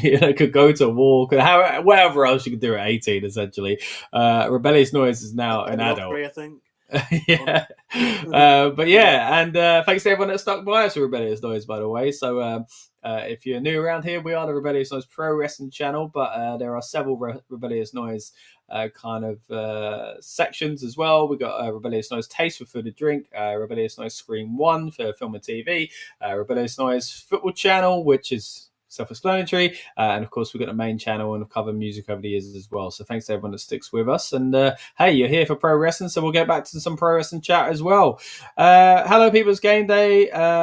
What do you think all thought about all the matches? Yeah, so again, at time of recording, it's not technically game day. We're still a day away, but if you're watching this on the replay, which you're not because you're commenting right now, then you will be on the right day. But yeah, Wrestlepalooza weekend, of course, it's a big weekend of pro wrestling, not just the WWE, of course, AEW. So it's going to be a fun weekend. And yeah, thanks for your comments there, Mima Shizi. Keep them coming, and let us know what you think of the matches. We've already predicted John Cena versus Lesnar. Myself and Lucas both think it'll be a Lesnar victory and maybe a return for Gunther in this with a potential stare down. We also have predicted the Usos versus the Bron Bronze, as Lucas affectionately calls them, and we think the Usos will be losing this one because we might get an interference from LA Knight. Now, if that's the case, we see interference twice, or at least an appearance for someone outside the match twice in the first, well, not in the first two matches because we don't know where this match is going to be, but in at least two of the matches. And again, I do think this show is going to be hitting us with surprise after surprise, but how many of those surprises we get, we'll have to wait and see. Let's move into the next one, Lucas. It's a big one. This is a match that I think could be main event in a Wrestlemania, if I'm honest. Look, we've seen it a few times, don't get me wrong, but still, these are two of the biggest names in the modern era of WWE. I think the result is a pretty straightforward one. I'd be massively surprised if McIntyre won. But I'm still looking forward to seeing what these guys do. I think the feud's been quite fun. Yeah. Of course, Cody Rhodes hasn't been around for much of it. But that's kind of played into the what, sorry? Been filming Street Fighter, isn't he, in Australia? Yeah, and he had a baby as well, so it's been a busy time for old Cody. But yeah, I'm looking forward to this one. It is disappointing to see Drew not win. This sounds like it's a foregone conclusion already. But I'd like him to get another shot and win in the future, but I don't know if he will. But is it as straightforward as I'm making it here, Lucas? Is it Drew McIntyre not winning and Cody Rhodes still your champion? See, part of me thinks Drew's winning. Whoa! Okay, mate. Win me round. Come on, give it to me, because I want that to be the case. I just think they're putting a lot of focus on this being the first PLE, and they want to make a statement. They've got to change the belt. Hey, it would be big. It'd be flipping big. Don't get me wrong. I think that would be the ultimate big thing. And then factoring in the fact they've announced Brock and Cena on first, so, which means this is most likely going on last. Is it, or is it the tag match? Gosh, that going on last. I mean, we've seen it previously, haven't we? If this goes on last, something big is happening. Whether it's a title change or a return, something big is happening. But man, I'm loving it. I'm glad that you already got me 10 times more excited about this match being something like newsworthy already. And also, I think we've got to break the tradition we're getting into where the belt only changes hands at SummerSlam and WrestleMania.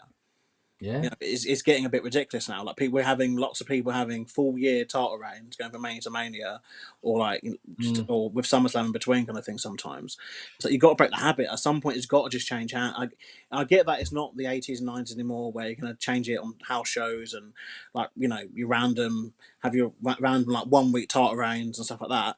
But I think we have got to get past the fact that it becomes too predictable, because already I've seen people on the comments of forum of Facebook and stuff being like, oh, Cody's holding it till Mania because he's going to drop it to X person. It's like, no, why did we just de facto go to that?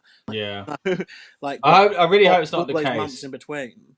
I think the first time around it was more likely. It was more shocking for Cody to lose, and he did still take a year. Don't get me wrong, but this time it's not as necessary. It's not a kind of he did that whole big story and he finally beat Roman just to lose it. He's lost it already. It's been a year, and he's just. I mean, you could argue he's only just recently got it back, but if there's a better story to tell, and I do think Drew 100% deserves to be in that position if they can afford to do so. So as far as timing goes. Christopher has brought up an interesting point in the comments, though. That could be the surprise, as Lucas says, Drew McIntyre winning it. Or it could be the story that it seems they've been wanting to tell for a while. Cody Rhodes wins, and after the match, Randy Orton turns on Cody Rhodes again. Another potential story here that will create a surprise, create some buzz. And I'm leaning towards that a little bit more as well now that that's been brought back up. Because, again, this is something for the last few months we've seen seed after seed after seed. Even quite recently, within this very storyline, Drew McIntyre basically said to Randy, look, he's not your mate and all this kind of stuff. And Drew Randy even kind of alluded to kind of agreeing. He was kind of like, this isn't about, like, we'll deal with that another time, what you've just said there. Yeah. And me coming out here isn't about Cody. This is about me and you, which I thought was really interesting for Randy. And there's been a lot of these little kind of nuanced performances I feel from Randy Orton lately, where he's kind of pulled a face or he's said something or he's changed his tone. I do think it's coming and I do want it to happen. What are your thoughts on that? Is it something that could be happening this weekend? It does seem very likely, but we are at the stage now where it feels like almost every match you're going to have some level of interference or someone coming back or big surprise that's rumoured. And I guess that obviously some of these moments could obviously carry over to men like Raw. So it could one where, or even to SmackDown later in the same week, or potentially, we don't get Randy doing the turn thing on the pay-per-view, but that happens on SmackDown, or like we don't get Gunther on the pay-per-view, but we get Gunther on Raw. It's really tricky, isn't it? It's really tricky, this, because, and again, they have had that mold of obviously the first title defense, is a kind of hardest one where they usually do pick someone, and this is where back in the day, Vince would use like a Dolph Ziggler, for example, because it's someone who hasn't just enough back credibility, but we all know he's not going to win. Like when it was like Dolph Ziggler against Drew. Actually, Dolph was Drew's first title defense actually after he won it, wasn't it? He did the whole backlash and the Extreme Rule, the brilliant stipulation, this, by the way, which they need to do in front of fans. But when they did the Extreme Rules, but one-sided only, I thought was absolutely brilliant. And they obviously didn't do it in front of fans. They haven't done it. They haven't gone back since. But when Dolph Ziggler was in a world title match, like you just knew he wasn't going to win. And that tradition is going to carry it over. And even back in the day, like they give people like JBL, long after he lost the belt, obviously, as their kind of first, title. Yeah, the Big Show, Kane, utility players, and they call them essentially. And it's like Drew isn't that guy anymore. He's not that guy. And I think SmackDown does need a bit of a shake-up. Like you've had, whether you like it or not, like Cody Rhodes has basically been the de facto main event guy on SmackDown now for the best part of 2 years. The thing is as well, both these things could happen. Randy could cost Cody, and because that feud doesn't need the title. I just assumed it would have the title because Cody had the title for so long. But then at the same time, Randy has been saying in the past that he wanted that title again, and that but they had this. Well, it was King of the Ring, weren't it? Where they, got to the final. So maybe it would take away a little bit, but you could say, "Look, I don't want you to have it if I can't have it," and then he's going to go after Drew in the future. That's his plan as a bad guy or something like that. So they could both happen. To be fair, what I don't want, and look, this is the danger in. We can't hype ourselves that. And we do this for nearly every PLE, don't get me wrong. But this one, especially because, it's kind of not up there as Royal Rumble and SummerSlam and all that kind of stuff. But it's been promoted in a heavy way where it looks like we could get surprises, whereas those kind of lend themselves to surprises anyway. So I do think we're going to get some. But this is an example where our two options are a big title change that I'd be happy with, or a big heel turn with Randy Orton that I'd be happy with, and us getting neither and Cody just wins. And that's my kind of fear for this match here. If it goes on in the middle, I think they can get away with that, because depending on what else they do on the show. If it goes on at the end, then Cody just sends them all home happy. And it sounds like I'm not a Cody fan. I do like Cody. I do think he's, deserving to be at the top of the card and all that kind of stuff, but we need to shake it up. I'm in agreement with you. So whether that's a Randy Orton heel turn on Cody, which I think is a feud that I've been dying to see it for ages, or Drew McIntyre getting what he deserves as far as being champ, not giving us either of those and carrying on with the status quo is a big fear of mine. Because you got to start thinking, what is the vision for their closing shot of this? And I think they want to very much define whatever they want the ESPN era to be about. And I think that, the ESPN era, they want to kind of advertise it as being a bit. They've been obsessed with the word edgier, being edgy, that kind of thing for the past few years. And I think that would be a way to kind of do it, of being like, we're not afraid to make these bold decisions anymore, and we're breaking the mold for certain things. And this is another reason why I want to champion the pre-show match coming back. I think that they really need to show that there's a difference between this era and the Peacock era. And at the moment, they're presenting 5 matches with nothing on a pre-show. And if we do just get the generic babyface, default win for Cody in the main event, it's like, well, we're not. You may as well stay on Peacock. Something big is going to happen. Different. For sure. And this is like what a way to say new era, but a new champion, or as you said earlier on, those lapsed fans that might go, oh, this is part of my package, I might watch it. Oh, Randy Orton's not back, but Randy Orton's like turn or something like that. He's a big part of the main scene. That would be a way to do that as well. Christopher says Randy Orton should be a heel. I do think it's going to happen. I think he's in that kind of period of his career where it might be a little bit tough for people to boo him, but I think people will do it out of respect, if that makes sense. And it also says tonight on Smackdown, of course, this is live, your weekend kickoff show being recorded on Friday night before Smackdown airs. So it says Smackdown tonight. You've got Cody and Drew in their contract signing. I'm sure there'll be some good verbal back and forth between those two heavy hitters when it comes to promos as well. So I'm looking forward to seeing what they do here. But again, generally speaking, I've enjoyed this feud. I think that selling that side of the commentary table, I thought was fantastic. It was a great way to write Cody out and also made Drew look great as well. So I've really enjoyed this feud. Let's move it on though to our next match to predict, and that is going to be one where we know we're going to get a new champion, and that's Io Sky versus Stephanie Vaquer, of course, for the women's world title. Now, which woman, there we go, comes away with the title is a little bit harder to predict, Lucas. I mean, you could go with Io Sky because she was champ already, and that means, well, it's a safe bet, which is back where we were, but it also means we're back where we were. Or you could go Stephanie Vaquer, but then you could also argue, well, it seems like they were pushing Julia and they only pushed her to US Gold, and now they've forgotten all about her. Are they really going to then push Stephanie even higher? I don't know, but I think they see a lot in Stephanie. I think that she will become champion in some stage.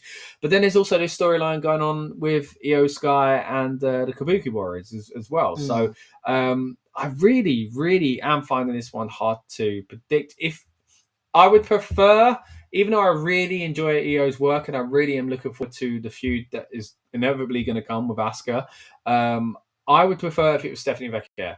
But at the same time, I guess the argument could be that a more established wrestler should stabilize the top tier, because I think at the moment you've got Tiffany on one side and it may change over to Jade, who's another kind of up and comer, or maybe Nia, but probably not. And then when you go down the level, which I think this is fantastic, by the way, having Becky IC champ is something I've been wanting for a while because it brings that title up. At the moment, the mid-card title looks more important than both women's titles on the top tier, because they've given it to someone who is very deserving in Naomi, a former world champion herself, but someone who is usually around that mid to upper mid-card to upper mid-card to headline acts kind of level. And then on the other side, you've got these kind of new acts that have only just broken into the women's main event as well. So maybe for stability, it's better to give it to Io rather than give it to a new star, because especially on the same brand, if you've got future Hall of Famer Becky Lynch as the IC champ and this woman who was only just in NXT a little while ago. And again, this is not taking anything away from Stephanie Vacquer. Perfectly fantastic performer herself, could become a Hall of Famer in the future, don't get me wrong, but that's not where we're at the moment. I think there is a danger of perception of the titles being switched a little bit too heavily. So what are your thoughts on this one, and how kind of either outcome could kind of, position that title going forward? I said this last week, I think. I do genuinely believe this, that the Raw women's kind of feuds are better than the men's feuds by far. And I think there's a lot of stuff they're doing with the Io Sky, Asuka, Kyrie, all that kind of stuff. And obviously, we've mentioned about the women's IC Championship, and obviously now that going into a match which we're going to discuss a bit later on, even into like a main, kind of one of the main events, really, you could argue. Yeah. Even if it doesn't end up being on last, it is one of the main matches of the show. But yeah, it does feel like there's nothing for Stephanie afterwards is the worry here. And they really loaded it with the fact that obviously we've forgotten to mention this is Rhea Ripley. She has basically kind of said she wants next. So is Asuka. Crown Jewel not long away as well, as you say. I'm sorry? Crown Jewel, as you say, not long away either.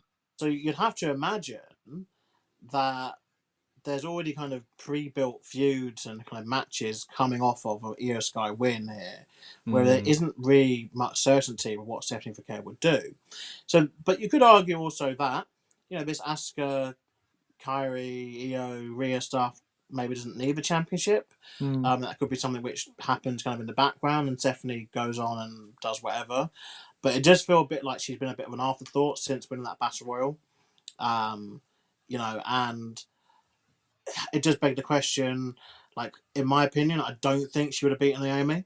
I was just going to ask you that. And then to follow up, do you think she would have eventually won the feud? Would it have gone 2-3 pay-per-views and she would have won it? Because I think my big reason why I don't think she would have won it is because Naomi wouldn't have been ready to drop it. I don't think booking-wise that would have made any sense. But do you think eventually she would have dropped it to Stephanie? In which case, we might be about a month away from where that could have happened anyway. No. I think that's our answer then. I think that they would have done. I think that they would have done her Naomi winning at Clash in Paris. Most likely, the belt wouldn't have been defended at Wrestlepalooza. I believe it's only really being on Wrestlepalooza because it was promised to be on Clash, and it obviously not. It wasn't able to be, so it got moved to this one. I then think that they would have done Naomi and Rhea in Australia, and that one would have been a case if Naomi has flopped as champion, she dropped it to Rhea. But if she hasn't flopped, and she hadn't flopped, let's be real, she did a very, very good job. I think she would have retained, and then potentially because she was doing the whole like calling everyone heifers and hating on the women's locker room, they'd have used that to link into the Women's Survivor Series War Games match build of obviously Naomi and the non-heifers facing the heifers. And then they would have rode that out pretty much through to the Rumble. And then if they didn't want to change the belt with going into WrestleMania, they would have kept on Naomi through to WrestleMania, I believe. Wow, that's a long. I mean, I can see it though. Obviously. But the thing is, it's long, but you're talking realistically, because of how they have the calendar now, it only needs 2 feuds. Yeah, so you would have needed 1 feud post Clash, and they could have just revisited Stephanie if they wanted to have a loser to Stephanie lose again, and then obviously if you add Rhea to it at her hometown thing, then you add a Survivor Series, and you really only got to get to December where you've got to find her a heifer. I love that word. I'm just quoting from what Naomi says. It's not what I believe on the roster. But yeah, you would have had to just find her a woman just to fight in December. Yeah, and that could have just been someone like an Natalia. Someone who utility player who just knows not to win the belt, but it's enough of a threat to kind of be like, okay, they've been on TV before, so we can get a good couple of TV matches, and then we can build that to the Rumble. So realistically, and this is why I guess it does fall into the territory of with even the other belts of like people will just keep them to Mania because there's not anything really in between. Like now, like after we get past Crown Jewel, you're setting up a multi-person match in Survivor Series, another multi-person match in the Rumble, and then another multi-person match in the Chamber. Yeah, true. Yeah, you don't need like main one-on-one feuds or anything like that. It is a shame when you put it like that. I mean, I really could picture Rhea versus Naomi. And it's not just a shame for Naomi, it's a shame for Rhea, because I do think they'll use her. She'll be in a big match. But at the moment, it might even be her versus Io, babyface versus babyface, for Asuka to cost Io.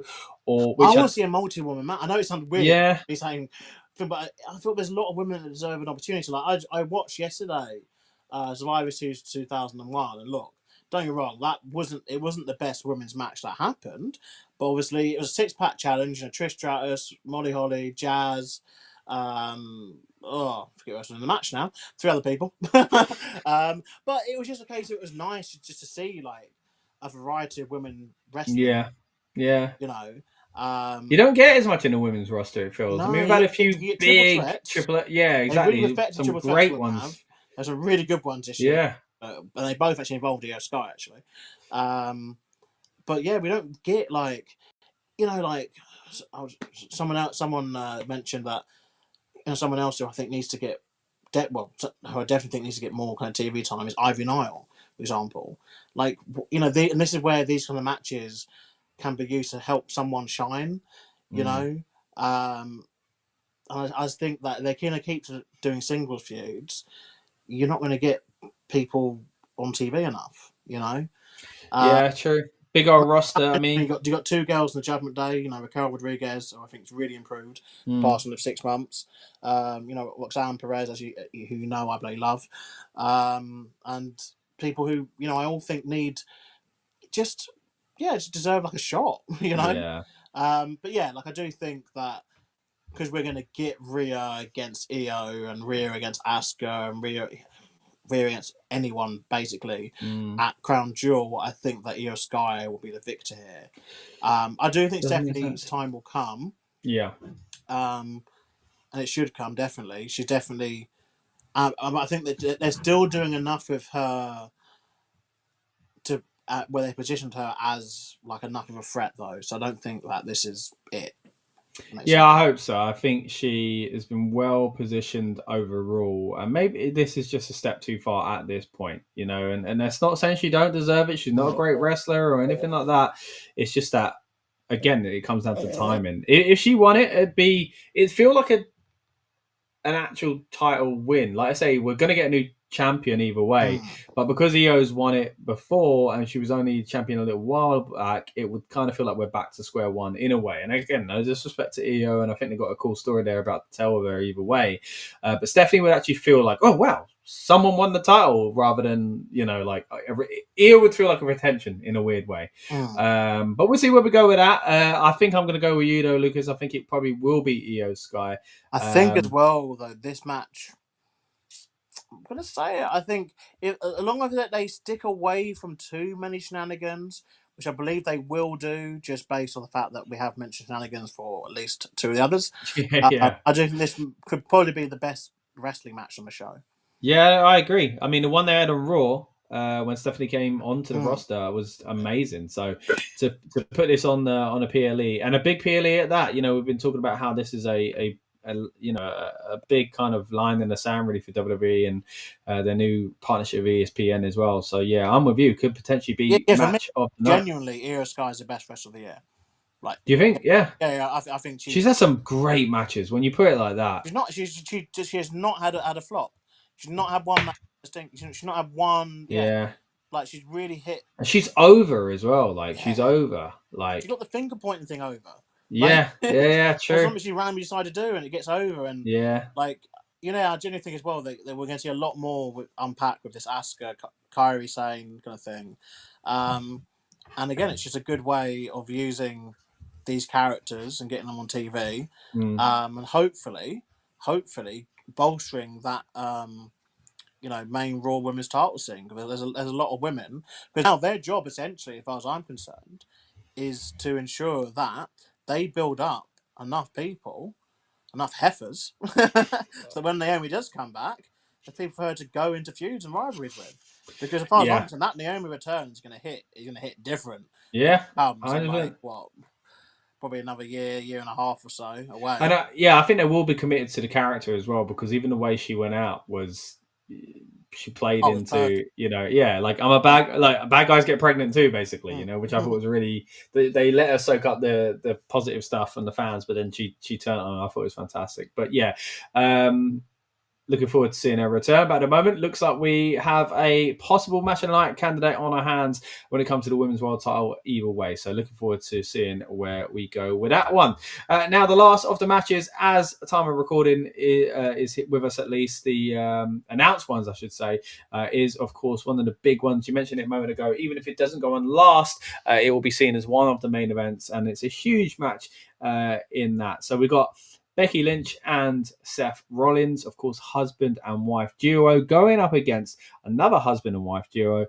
Some thought the day would never come. It is the return of AJ Lee with her husband, CM Punk, in a mixed tag match. Now, I'm really looking forward to this because I'm really looking forward to seeing AJ Lee back in the ring and just seeing her and Punk get that moment together.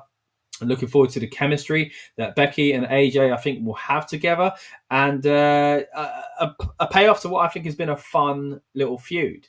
Look, it was something that looked obvious the last time we did a watch along. It was the one where they hinted at AJ Lee coming back, and I think everything since then has been fantastic. I'd love to get your thoughts on the AJ Lee return overall and where we are with the storyline. We'll get to predicting the match itself in just a little bit, but what have you thought about the kind of presentation of the four of these? I think it's been perfect. I think there are a few things that I was a little bit kind of concerned about on Monday Night Raw, where Becky walked out of the ring, and then I started to think, hold on, are they doing what? Yes, they are. Becky, is a little bit of a ruse, because it seemed a little bit strange that she would do that, and then they really amped it up, and I thought, oh no, maybe it's not that.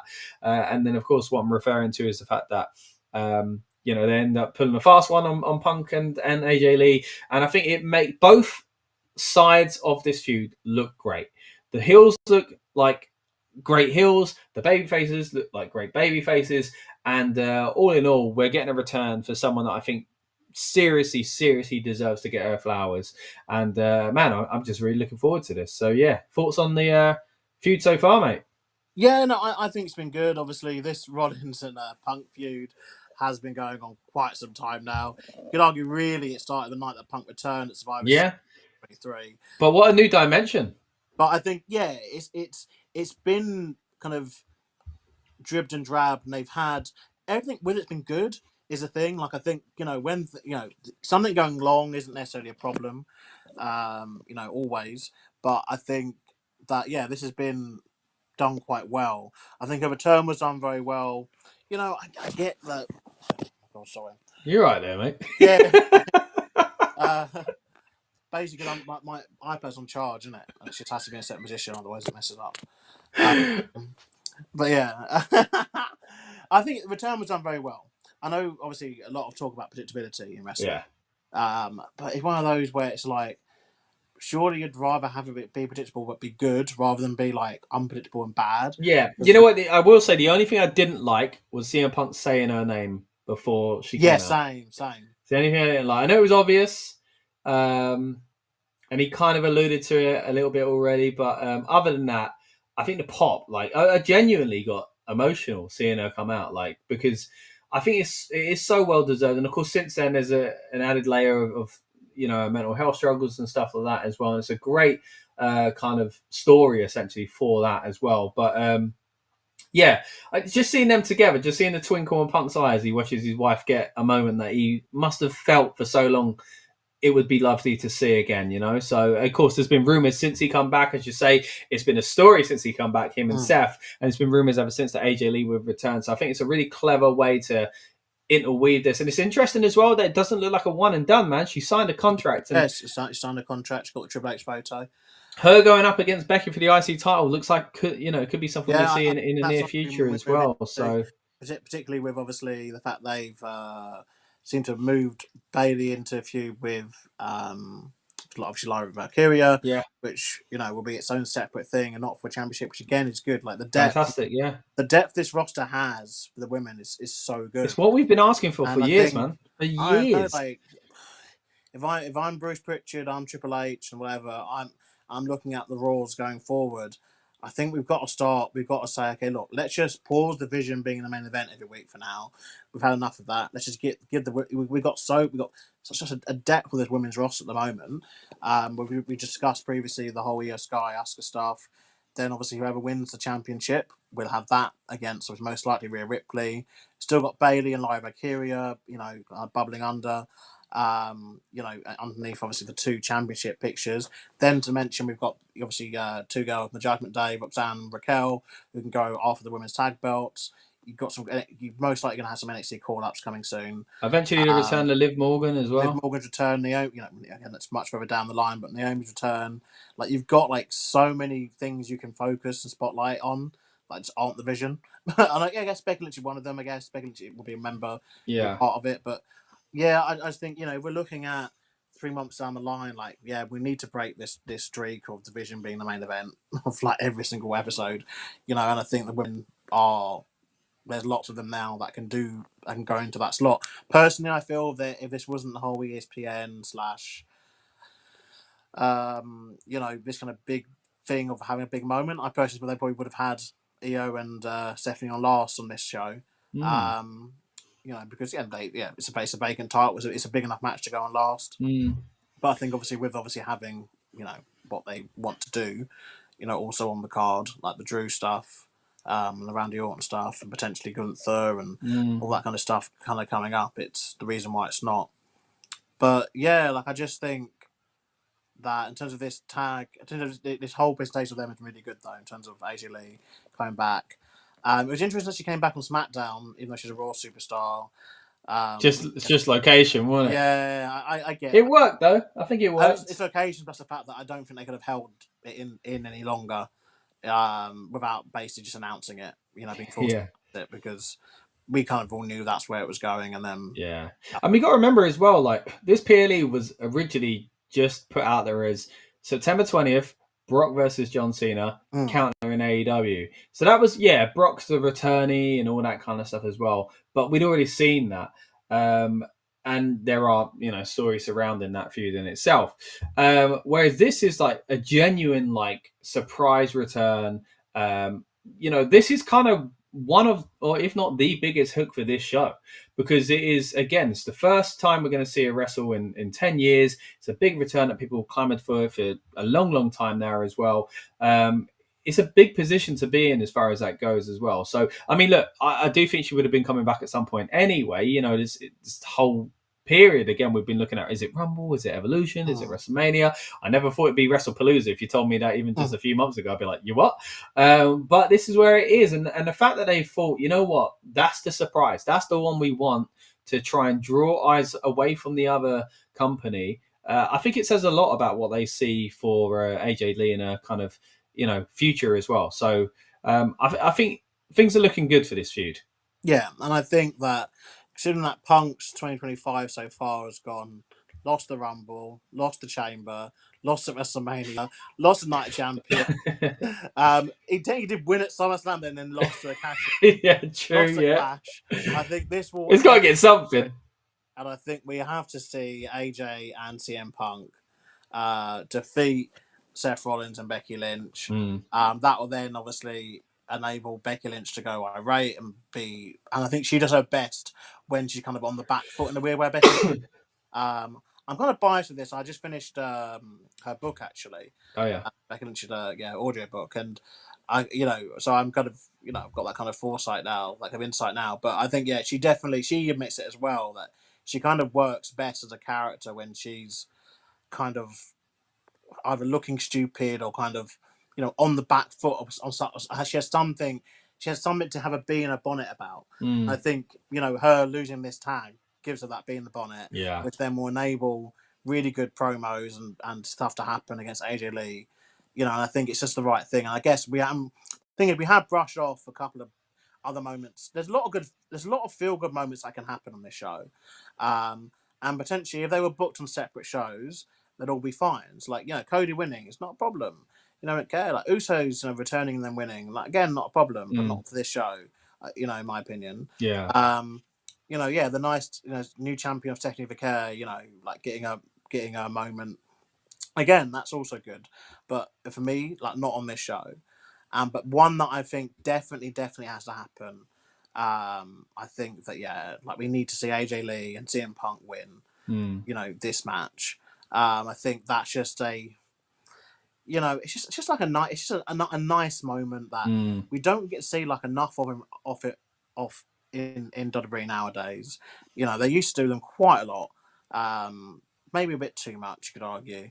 But now at the stage where we just don't, because we even like going into like the hometown thing. It's like with the hometown thing used to be like a guaranteed win. Now it's like pretty much a guaranteed way how you're going to lose. Like they will find a way, to make the hometown person lose, and just increasingly ridiculous and annoying ways, or not appear sometimes, or not appear, yeah, which is even more frustrating. Agree, I do think that the risk is that they've had their big moment. The return was their big moment, and they've been on top of this feud for the most part until the last thing we saw on Monday Night Raw between these four. They've basically been on top in this feud. So I think there could be an argument that Becky and Seth need to look strong. But I think I'm with you. I think Punk needs to look strong because he hasn't won much this year. And AJ Lee needs to look strong coming back. And Becky, kind of, as you say, being on the back foot. And that typical heel thing of like, I'm so angry, I'm going to put my title on the line, weird thing, which I think is the way we're going to go with it as well. And then whether or not Seth and Punk go off to do separate things and then bring their feud back up in time for, I don't know, Wrestlemania season, we'll have to wait and see as well. But yeah, looking forward to this one. Ultimately, though, if we went for a prediction, I'm going with CM Punk AJ Lee. It sounds like you're doing the same. Yeah. All right, let's get to a few more of these comments before we do wrap up on the weekend kickoff show. Again, if you're watching live on Friday night, we appreciate you. Keep your comments coming. We appreciate all of those as well. If you're watching on demand, fire away in the comment section, and we'll try and get back to you offline as well. And we'll be having this as a replay on our build-up show. Of course, if you're new around here on the night of a PLE, what we do is get you hyped up and in the mood for the PLE, as well as ourselves. And myself and Lucas have done a good job of that, I feel, this Friday night as well, because I'm really excited for Wrestlepalooza now, let alone how I'm going to feel come Saturday and the build-up show. Let's get to a few of these comments, though. As I say, Christopher says, I have Io Sky because it's too soon for Stephanie Vega to win the Women's World Championship. Again, a bit similar to what myself and Lucas was saying earlier on. That's not about talent or anything like that, but potentially, could get lost in the shuffle, which is a weird thing to say about a world title win. AJ Lee and CM Punk wins, and AJ pins or submits Becky Lynch. I think that's an interesting way to go around it, especially the submission angle. That definitely could be where we get a jealous and irate Becky Lynch coming out of it. And also said, I've not read AJ or Becky Lynch's books, and by the sounds of it, Lucas can recommend Becky Lynch's one. Have you read AJ Lee's book? I've not read AJ Lee's one. In terms of submission, though, Becky Lynch talks about submissions quite a lot in her book, and I said that's, to her, it's always her kind of tale of like wanting to really get someone else over. And one of the stories she tells in her book is obviously about the original finish that was pitched for the women's triple threat match was Ronda Rousey's tapping out. Yeah. And originally they had it that Ronda would like be about to tap, and then Becky would roll up Charlotte, I think. Right. Plan. Or there'd be a tap out and there'd be a tap out and the ref wouldn't see it, kind of thing. But basically Ronda shut it down and said that there's no way she could tap, and Mum wouldn't like basically let her tap. Like she wouldn't be able to, Mum wouldn't live with it. And it changed. But Becky Lynch had actually said multiple times in her book that was always her way of like showing that was a way to get someone over. And I think she said what she said. I think she did say she is the woman who has submitted the most on pay-per-view.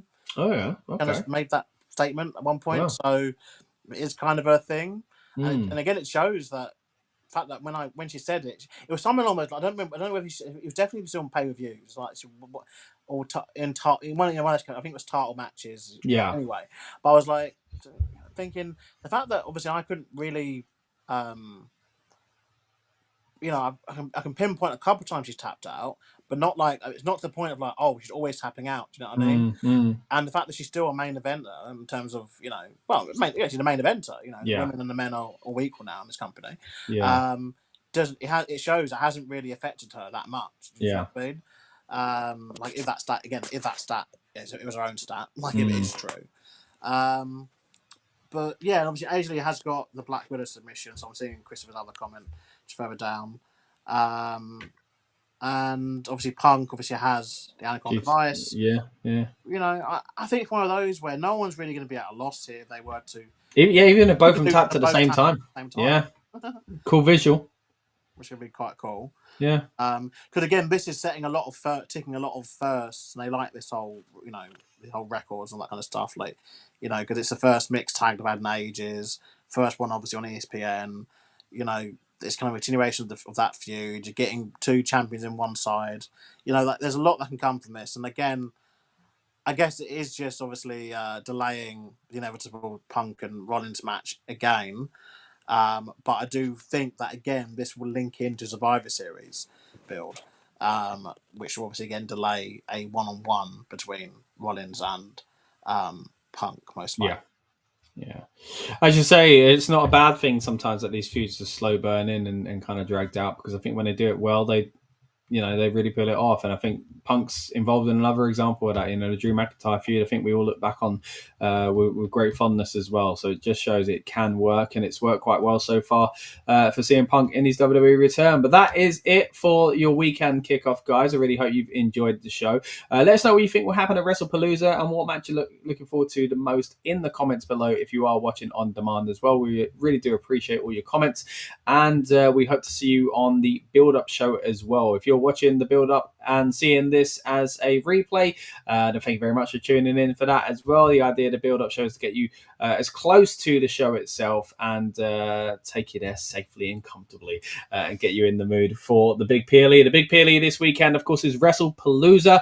Again, something I didn't expect to hear myself saying just a few months back. The old ECW IP is back with no ECW nod as far as stipulation or anything like that. So maybe we'll get something on the show, maybe a Paul Heyman appearance or something like that could make up for it. But whether or not we get that, I'm sure it's going to be a fun show either way, with plenty of surprises being rumoured. It's just a matter of how many, or do we get any of them, essentially? Let's wait and see.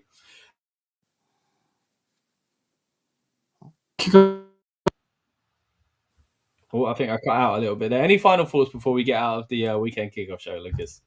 No, because we're at the risk now of sounding silly, because obviously SmackDown's about to air and we have no idea what they're going to have in store for us. And so it's like, right now we can predict wherever we want to predict, but wherever we want to say. But yeah, look, I'm looking forward to Wrestlepalooza, and it's not. I think having newness is always good, but I would like to see some sort of stability come into the schedule eventually. Yeah. But I guess it is just Triple H putting his own stamp, or TKO more precisely again. True. Putting their own stamp onto things. And I guess it does also keep things guessing, because like you say, 3 months ago, I never would have imagined of saying the word Wrestlepalooza, let alone having to do, multiple videos and podcasts and group chats and all that kind of stuff regarding this. And it does seem like they're wanting to start something big. And I guess we have to commend the company for trying to do that. It's very hard to get a new something over. But don't forget, Money in the Bank was once a new rookie idea that, didn't exist. And now, obviously, in my opinion, maybe it does need to take a little break, but it definitely is one of those big things, and things that happen in the calendar, over the WWE year. Same with obviously King of the Ring. It's had multiple times obviously been brought back.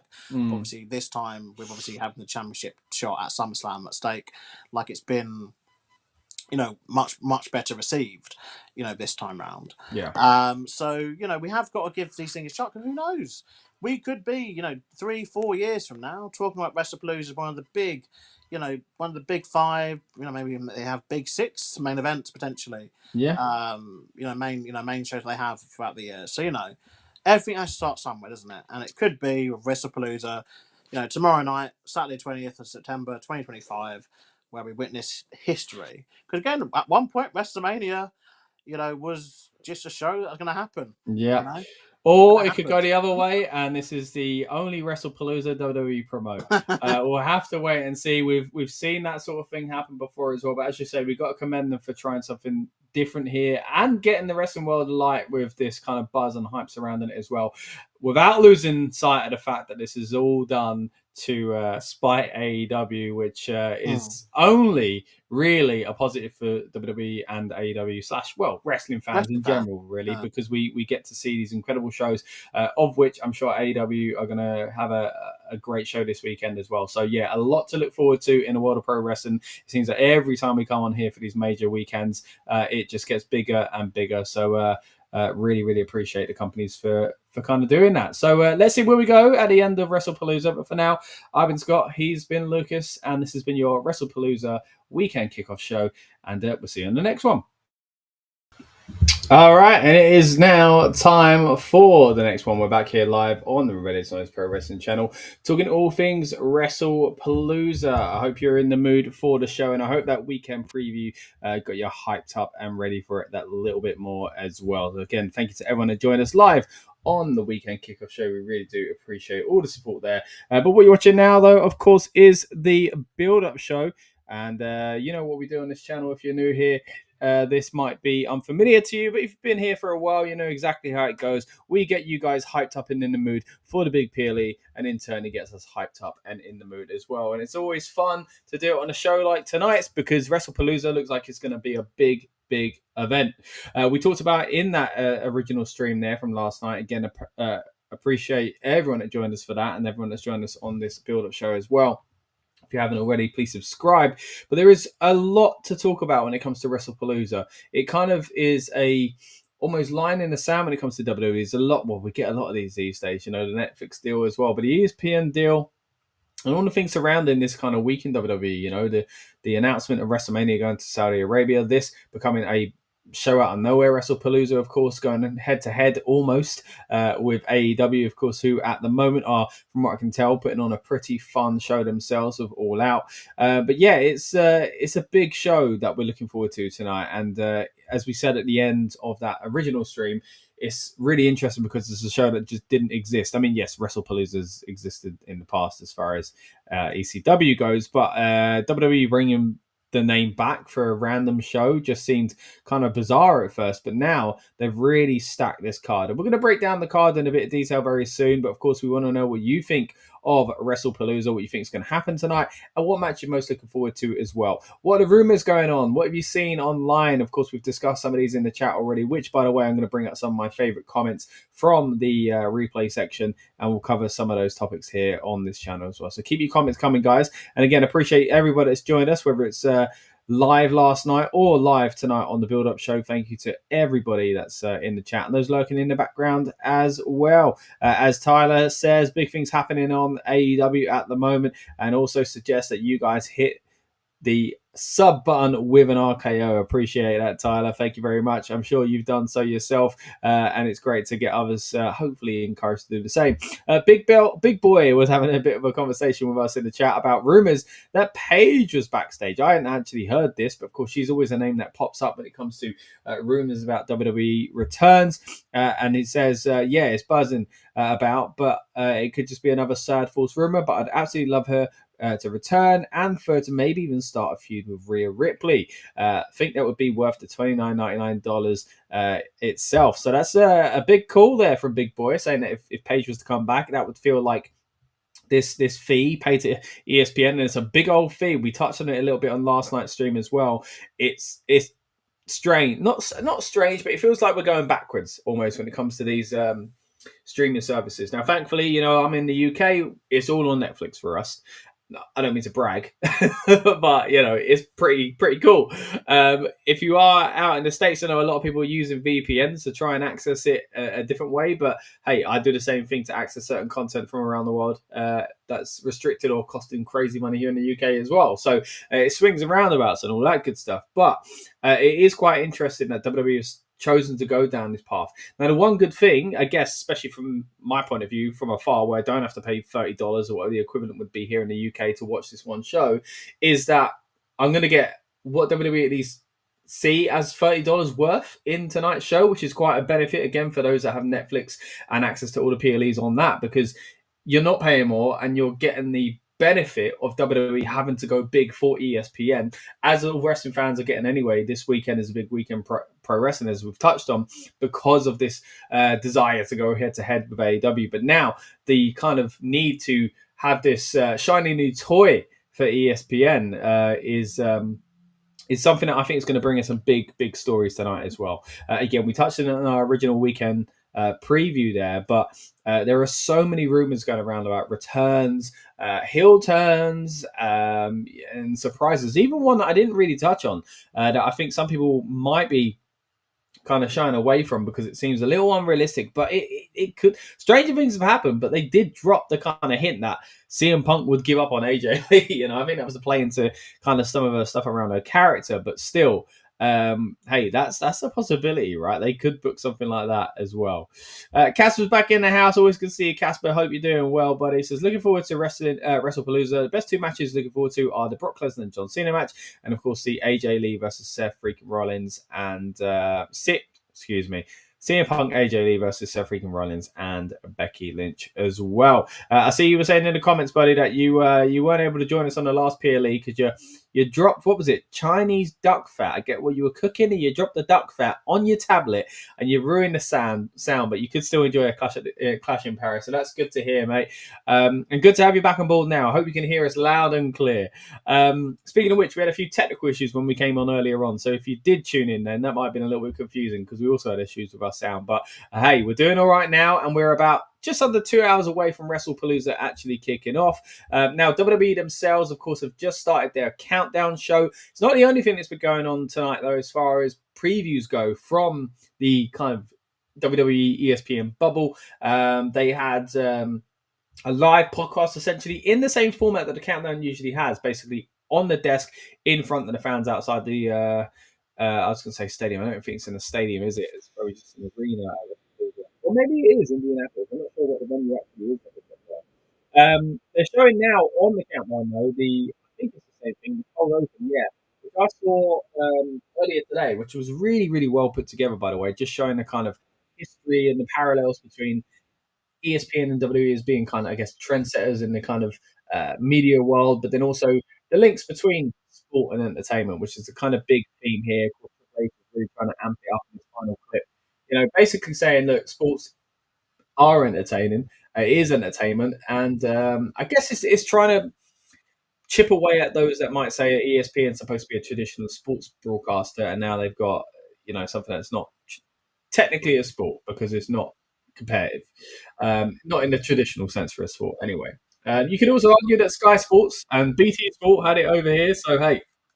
There is that as well. We're kind of used to that. I'm sure this will ruffle a few feathers seeing WWE on ESPN for some people who are anti-WWE.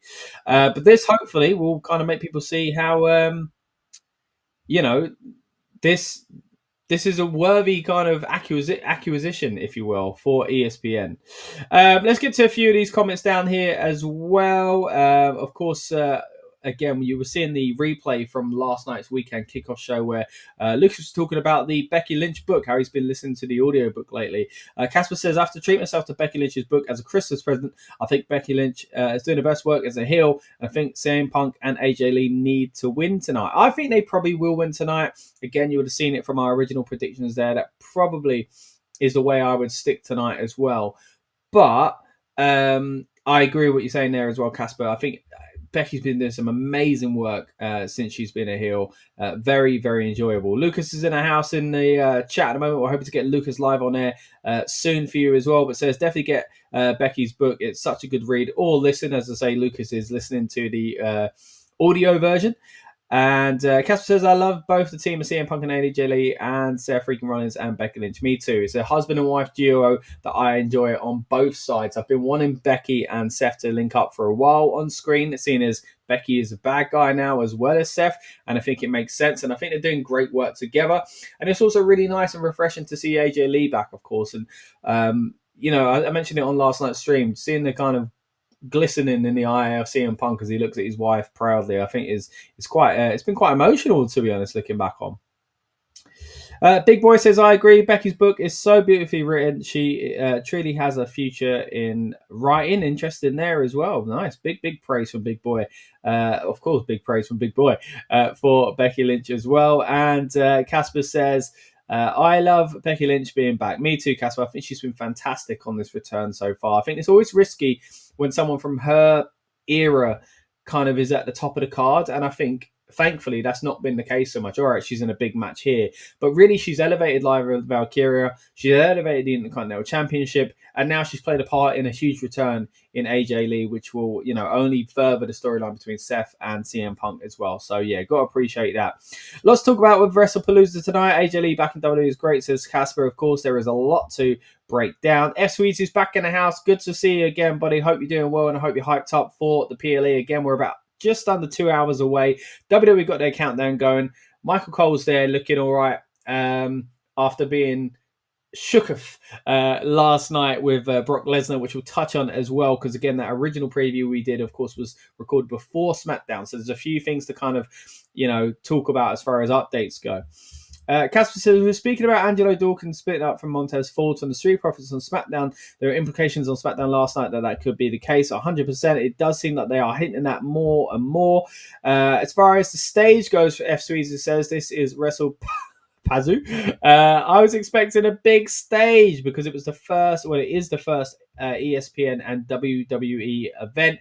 And as F Sweezy says, sadly, and I've seen the images online as well, you're correct, buddy. It is just a regular kind of stage with just, what do you call it, like LED screens and stuff like that, as you say, like they would get for a SmackDown or a Raw, which is a shame, right? Especially after what we saw in Paris, which had a great stage. I mean, just simply having, a focal piece like the Eiffel Tower, I think was really, really cool as well.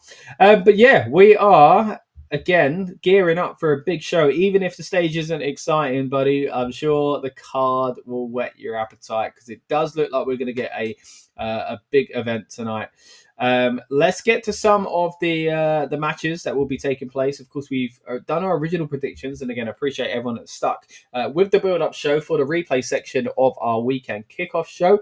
So you'll see our original predictions there. But since then, we've had a SmackDown, so some of these things will change, and we've had about 24 hours to think about these things a little bit more as well. So we'll touch on some of those kind of potential changes throughout this stream as well.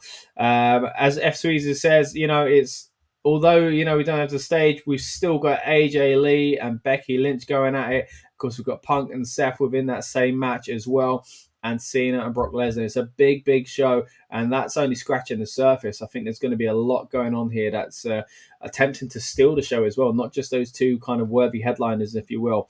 We finna be ready, says F Sweezy, for sure. Brock Lesnar hitting Corey Graves with the F5 last night. Yes, he did indeed, says F Sweezy. Not one, but two. He really went to town on Corey Graves, which is interesting, right? There's been a lot of rumors about Graves being potentially ready. Rumors, I must stress, ready to get back in the ring, which is great news for him, of course, if that is the case. This feels like, they were pretty hard-hitting bumps. They weren't soft F5s, I'll put it that way. So yeah, we'll see where we go with that. Right, so let's dive into some of this card and see what we think, as we are, again, just under 2 hours away from the show actually beginning. Let's talk about what we're going to see tonight. Again, CM Punk, AJ Lee teaming up to take on Becky Lynch and Seth Rollins. We've also got Io Sky going up against Stephanie Vaquer for the Women's World Championship, of course, the vacant title. Also on the show is another big title match. Drew McIntyre looking to become WWE Champion by taking on Cody Rhodes. And we've got the Usos back in action once again. Bron Breakker, Bronson Reed, the Vision taking on arguably one of the greatest tag teams of all time in Jimmy and Jay. But to open the show, guys, we've got John Cena versus Brock Lesnar. A tale almost as old as time, it would seem.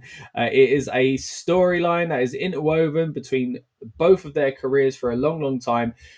Why? At the same time, more if I think about it, why does Brock want to beat up Cena? I guess he's just a bad guy, right? I mean, he doesn't want anything. He hasn't really said. I mean, last night on SmackDown, he pulled the camera in and said, I'm coming for you, basically. But what's the motivation for Brock Lesnar, guys? I don't get it. Maybe I'm going a little bit too deep on this, and you could just say, "Oh, Brock Lesnar, it's just what he does." But it is a bit strange, right? When you think about it, yeah, I can see why, personally, as performers and as people, they might want to work with each other again, and I can see why they see that as a moneymaker. But storyline wise, like, yeah, Cena's got the kind of, I'm gonna defend myself and defend the hustle, loyalty, respect type John Cena and go out on a high. I'm not scared of Brock Lesnar, but Brock Lesnar just one more time wants to beat up John Cena for old time's sake. Is that what we're seeing here? It doesn't really strike me as the most thought out kind of story when it comes to Brock Lesnar's motivations, at least. But yeah, let me know what you think, guys. Am I missing something there, or am I kind of looking a bit too far into it and it is just simply, it's a marquee match?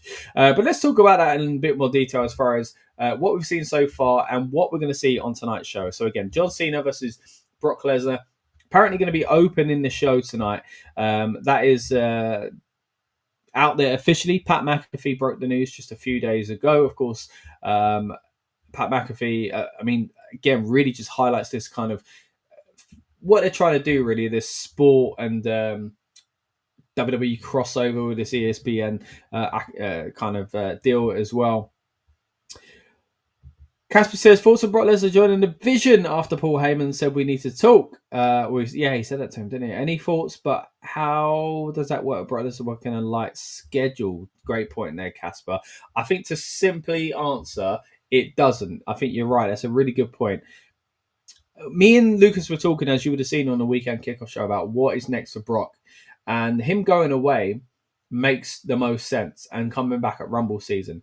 Now, we're going to bounce around here, but there's talk that maybe Gunther could come back tonight, right? Maybe he goes nose to nose with Brock Lesnar, but then attacks John Cena, and that gives him and Cena something to do over the next few weeks.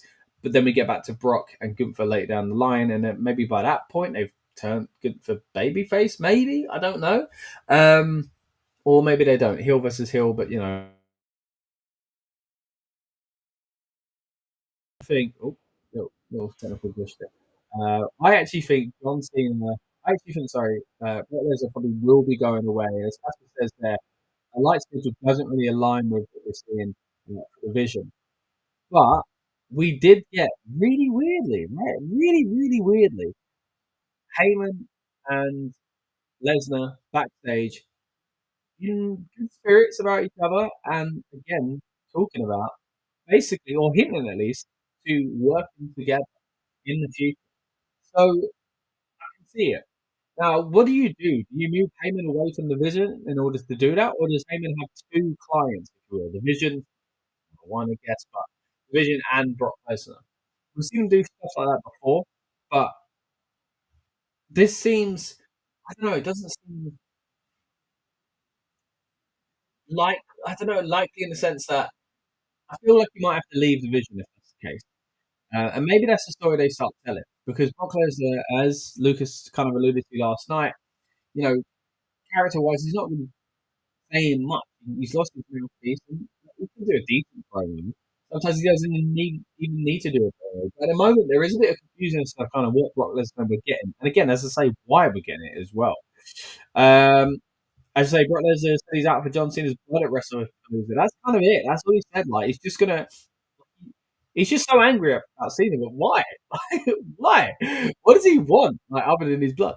Then at the same time, like I say, putting Heyman back into that will kind of give it a bit of fresh air. And also, after all the kind of controversy surrounding Lesnar's return, it kind of almost puts that protective layer over the top of Paul Heyman. We also saw Paul Heyman kind of big him up a few weeks back, I believe, on a podcast as well.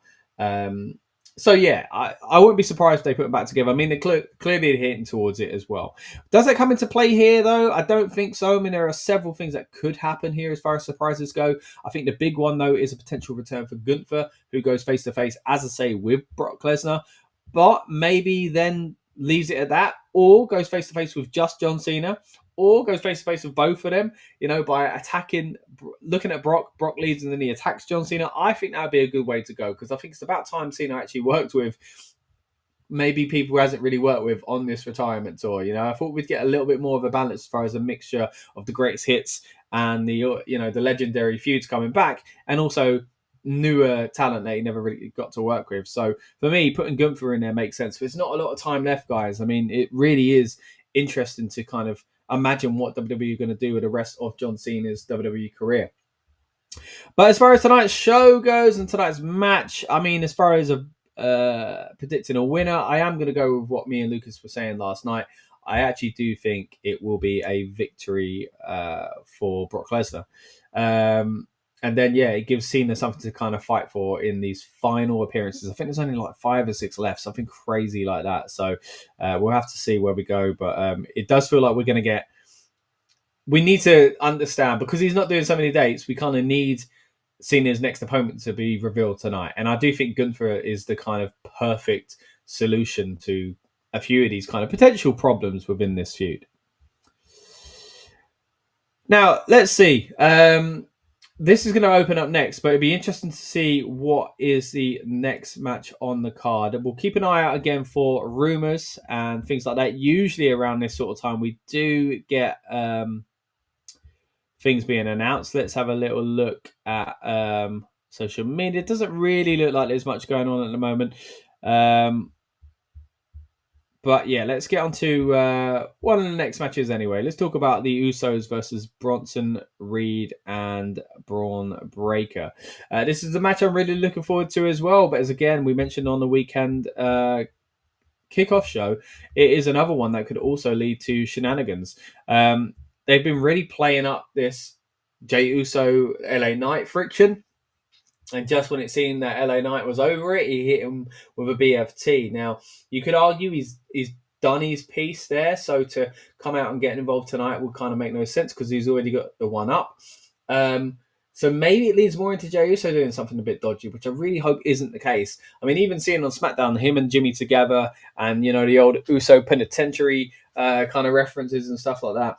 That's what I want to see, guys. Like, I want to see the Usos on the same page. I don't want to see one of them turn on the other. I think it'll be so damaging to the good work that they've both put in. Jay becoming the great solo star that he's becoming the world heavyweight champion, and Jimmy having to seriously kind of fight out of the shadow that he kind of fell into because of the way he was booked within the bloodline, and the way kind of he almost got left behind a bit. And I think he's done really well to kind of embrace some of the Jey Uso yeet stuff and things like that, but not to just fully be a copycat. I'm not talking about Roadkill and Road Dogg here. No, what was his name? Buzzkill and Road Dogg. Of course, Road Dogg's brother in WCW, kind of basically playing the Road Dogg, for those that are unaware, for a period. I don't think it's so much to that level, but I think they're doing it enough to kind of give Jimmy a bit of that credit that Jay has kind of built up. Because Jimmy is a character I think the fans have found it hard to trust, because he was at the center of a lot of the kind of hillside of the bloodline for quite a long time and lingering. Of course, they faced off against each other at WrestleMania, and he was the heel in that program as well. So I think they've done a lot to build Big Jim back up, including his new attire and his new nickname and stuff like that. So yeah, you could argue if he's the baby face, because Jay's turn, there's something for Jimmy there to kind of, a switch almost. And kind of get that sympathy, but I don't think it would work, and I think it'd be crazy to give up on Jey Uso at this point. I know some people are, not the biggest fan of, his kind of, I guess, repetitiveness as far as saying yeet, the entrance, some of his moves and stuff like that, but like it works. And it's for a certain part of the audience, and it's for a certain part of the show, and I think it's okay. And I think it's still got legs in it. And I think to waste something like that, yeah, it'd be a big shock if he turned heel. You could argue, well, that's why it's great, because he's such a big babyface superstar. But now's not really the time for me. I think you could keep that a lot longer, make a lot more money out of those GT shirts, get a little bit more of a rub for Jimmy Uso as well. And then if you really, really want to turn him heel and do a big shock, do it later down the line. Now, some people might go, look, Scott, what happened earlier this year? It was all about the headlines because they didn't even think beyond that when it came to John Cena's heel turn. And maybe we'll just get something like that tonight. Maybe tonight they'll just kind of rush into a story and a big star. Look, don't get me wrong, John Cena was one of the biggest baby faces of all time. Wasn't heel for most of his WWE run. So it's a huge, huge shock. It wouldn't be on that level, but I still think it'd be a shock if Jey Uso turned heel tonight, but I just really don't think it should happen. We're not clamoring for it. Do the Bronze need to win after losing to Jey Uso and Roman Reigns, your tribal chief? Yeah, Roman Reigns is an interesting point as well, because again, I know a few people in the comments earlier on were talking about him potentially showing up tonight. He could. I mean, that could be how they kind of deliver on a bit of a surprise here for Wrestlepalooza as well, bringing back Roman Reigns. I say bringing back like he's been away for a long time. He hasn't, but still, it's always a nice thing when he pops up, right? So that could be something we see tonight. But as far as Bronson Reed and Braun Breaker, mate, just add Braun Strowman to this group and it'll be even more confusing. Needing to win, yeah, that's a good point. Actually, I think they probably do, and I think they probably will. I think the Usos, as much as I think they're fantastic, will be losing this one, and it will be something to put the other team on the map a little bit more, because they are the stars of today and of the future, if you want to kind of look at it that way. So getting a rub from one of the greatest tag teams of all time, I think makes sense. Will it be heelish shenanigans that get them there? Would there be a new member of the division? That's not something we've really spoken about recently. We got I think she's a new member in Becky Lynch a little while back, but we haven't really mentioned much beyond that since. We haven't even seen, as far as I can recall, all four of them together. I mean, I could be wrong there. But I can't remember it. It feels like they really separated them for this past month, essentially. And then, Heyman not with them either. I mean, are they splitting this group up? I don't know. But yeah, we could get a bit of shenanigans. I know there was a lot of chatter last night when we was on our weekend kickoff show. People talking about what if LA Knight was to turn heel and join the Vision as well. And I just think he'd really get lost in the shuffle if it was under Seth Rollins. Maybe if he took the group away from Seth Rollins, I could see that, and he becomes a new leader of the group, kind of, I guess, like when Balor and, that kicked Edge out of the Judgment Day. Maybe we could see something like that, but I think we're kind of clutching at straws there. And I think if he did go and join up with a Vision, like I say, it'd be detrimental. We talked about it a little bit yesterday, but it's almost like Bronson Reed's done well, I feel, lately, but Bron Breakker feels like he's gone kind of backwards within the Vision. So I think a win for him makes the most sense, and I do think it's what they're going to get. It's just how they get there, I don't know. Again, plenty of shenanigans up in the air as far as possibilities go. But that is your tag team match. Let's talk a little bit about a big title match, and I mentioned this last night a few times, but this is Wrestlemania worthy. Cody Rhodes, Drew McIntyre for the WWE title is massive. Will something happen? I don't know. Oh, hold on a minute. I've just seen on the countdown the Usos and the Bron Bronze are being pulled apart. It looks like it could lead to something, maybe a stipulation in the match. But yeah, just to kind of keep up to date what's going on with the countdown. There's no matches like we hoped there would be. Look, we talk about it every month, right? Saying on the PLEs, these kickoff shows or the countdowns as they call them now, they got to bring back matches. No, it's not happening, it would seem. But we'll keep you up to date if anything does happen on the countdown show. Keep us as your watch along experience for that as well. We're about an hour and a half away, guys, from Wrestlepalooza kicking off. We're going to try and take you as close to the show as we can. I appreciate you guys keeping me company. Keep the comments coming. We'll discuss these topics even further.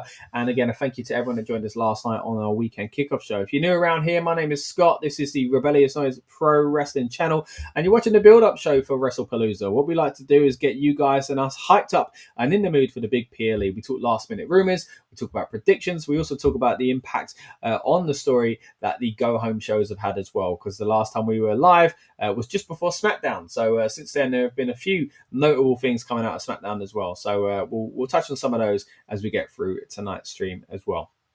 Let's go back to the card itself, though.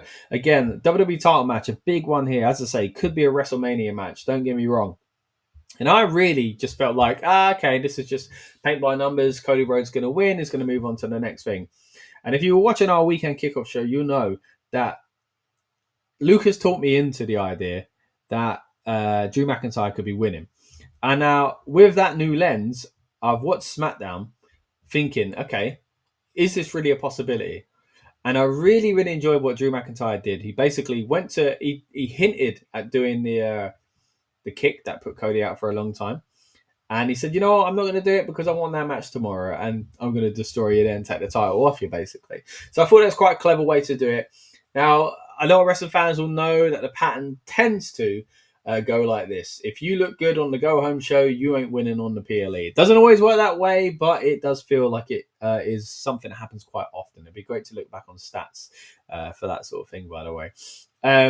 So if we go by that, then Drew McIntyre may not be winning, but I'd love to be shocked. I'd love to be pleasantly surprised. I'd love it if Drew McIntyre won a world title for longer than a few minutes and in front of a big crowd. I think he deserves that. I think he's had an incredible 2025, 2024, 2023, go all the way back to when he did become champion back in 2020. He's been on fire, and I think reinventing himself or kind of giving this new lease of life in his character since turning heel, I think has been amazing as well. So I think he deserves a reward for that. And as I keep saying, often it's about timing. But what else are you going to do with his title at the moment? Like, does Cody need it? The only thing that Cody could need it for, I think, is if someone turns on him tonight in the shape of a Viper. And that is Randall Keith Orton, of course, potentially turning on Cody Rhodes. I mean, he's in and around the storyline. We saw Drew basically saying Cody's not your friend and all this kind of stuff. And Drew kind of acted like he was paying attention to Randy was paying attention to what Drew was saying. So will we see a Randy Orton heel turn tonight? And if so, does the program between him and Cody need the title? It doesn't need the title, but everything that's told us why he might turn revolves around the title. Because he seemed annoyed at the Cody Rhodes win at King of the Ring. I mean, yeah, you'd be annoyed at losing anyway, right? But there's been these subtle things and some things not so subtle. He's actually just said to Cody on a few occasions, kind of paraphrasing here, but essentially like, I won that belt. So, I'm not sure if they'll do it without the title. I mean, again, generally speaking, Cody Rhodes, Randy Orton, marquee match, doesn't need a title. But as far as motivation for Randy's turn, I guess maybe it would. And in which case, I'd be fine with Drew not winning it just here. Cody Rhodes needs to win, says Casper, against Drew McIntyre, but feel a bit sorry for Drew McIntyre. He can't get a title. A bit like CM Punk. Yeah, true. Again, maybe a victim of timing. I mean, both of these are victim of a cash-in, right, which took away what little title reign they have had in recent years. But yeah, I think if Drew McIntyre wins the title, it'll give us something fresh. In the WWE. We've already seen Cody as champion for a long time. Right. He lost it for a few months to Cena in a messy feud. And now he's champ again. It just feels like, well, we don't need him champ for much longer, do we? And this isn't anything against Cody or anything like that. I think he finished the story and it was fantastic. But like, we're away from that now. We don't need that anymore. Let's give us something new. And Cody, is at real danger of becoming stale if he's the champ come WrestleMania. I mean, I don't even like thinking about that. And again, I'm a Cody fan. I don't think I will be much of a Cody fan come WrestleMania if he's still the champ and he's still presented in the way he currently is. And that's not me saying he needs to change presentation. It's me saying that he kind of, if anything, something needs to change. And I prefer it to be the title coming off of him, essentially. And again, I'd like to see it go on Drew McIntyre. Let me know what you think is going to happen tonight, guys. Are we going to get in the WWE title match a title change? Are we going to get interference from Randy Orton? Are we going to get a heel turn from Randy Orton? Or are we going to get something that becomes a triple threat match, maybe a crown jewel or something like that, where Randy's slotted into the feud, but not quite the heel just yet? I think this should be a massive thing. I mean, Randy costing Cody the title would be a blood feud, right? It would give Cody something to be angry about. Not like that would feel like a real betrayal for Randy to do that. But Randy not getting the title as a result, he could just say, as I said in last night's stream, it's because I'm going to go after Drew eventually, but I'm sidetracked. I just don't like you. I guess they could do it like that, but it's a little bit messy. So it kind of depends on Randy's motivations. But as I said earlier on, maybe I'm digging too deep into the motivations of bad guys here after my my questions about Brock Lesnar's motivations as well. Next up, Women's World Championship. This is going to be a fun one because unlike the match we just predicted, we know for certain we're going to get a new champion here because the title, of course, is vacant after Naomi vacated the title a few months back, or about a month ago now, actually, announcing that her and Jimmy Uso are expecting a child. Once again, congratulations to them.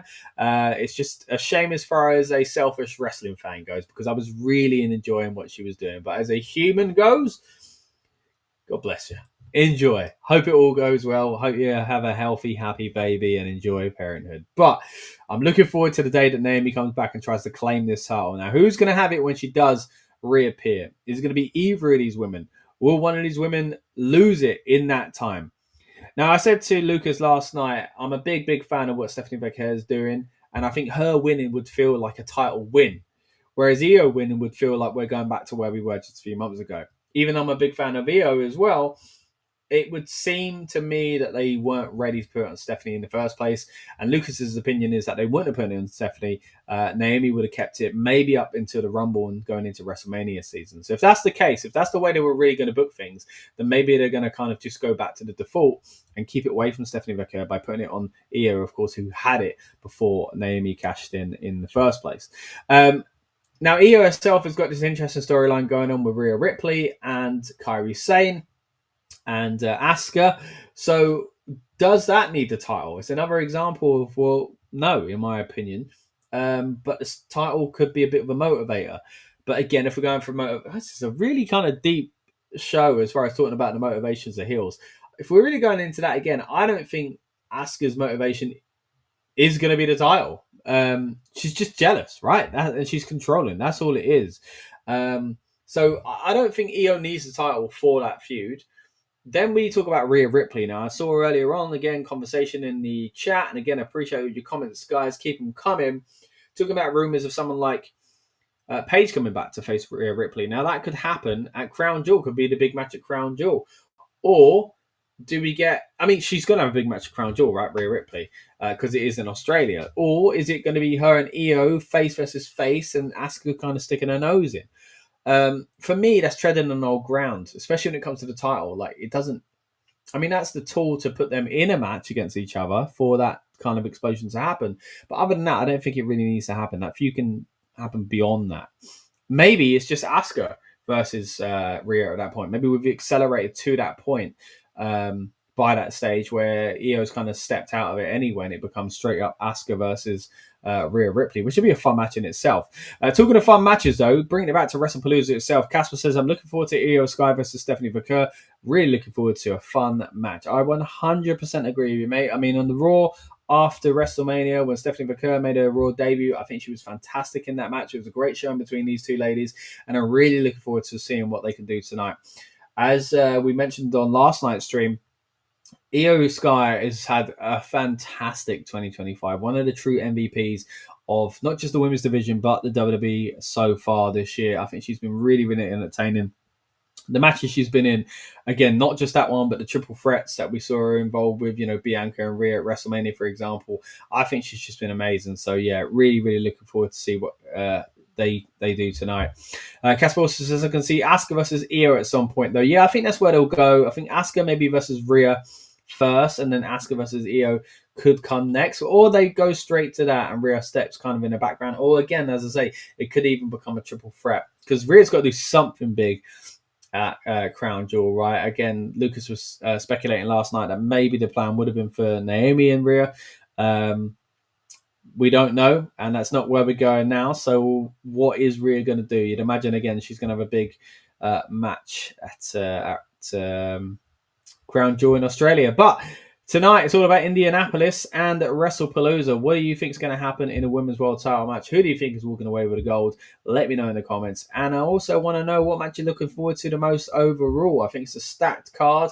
5 matches. Yes, it's the same old thing, but we nearly got 6, didn't we? We nearly got Tiffany Stratton, Nia Jax, and Jay Cargill. But apparently Tiffany's injury has meant that's been delayed by another week. And of course, it was announced on last night's Smackdown by Adam Pearce that that is the case. We are going to see him next week. Speaking of Adam Pearce, he's now being interviewed by backstage in the backstage area.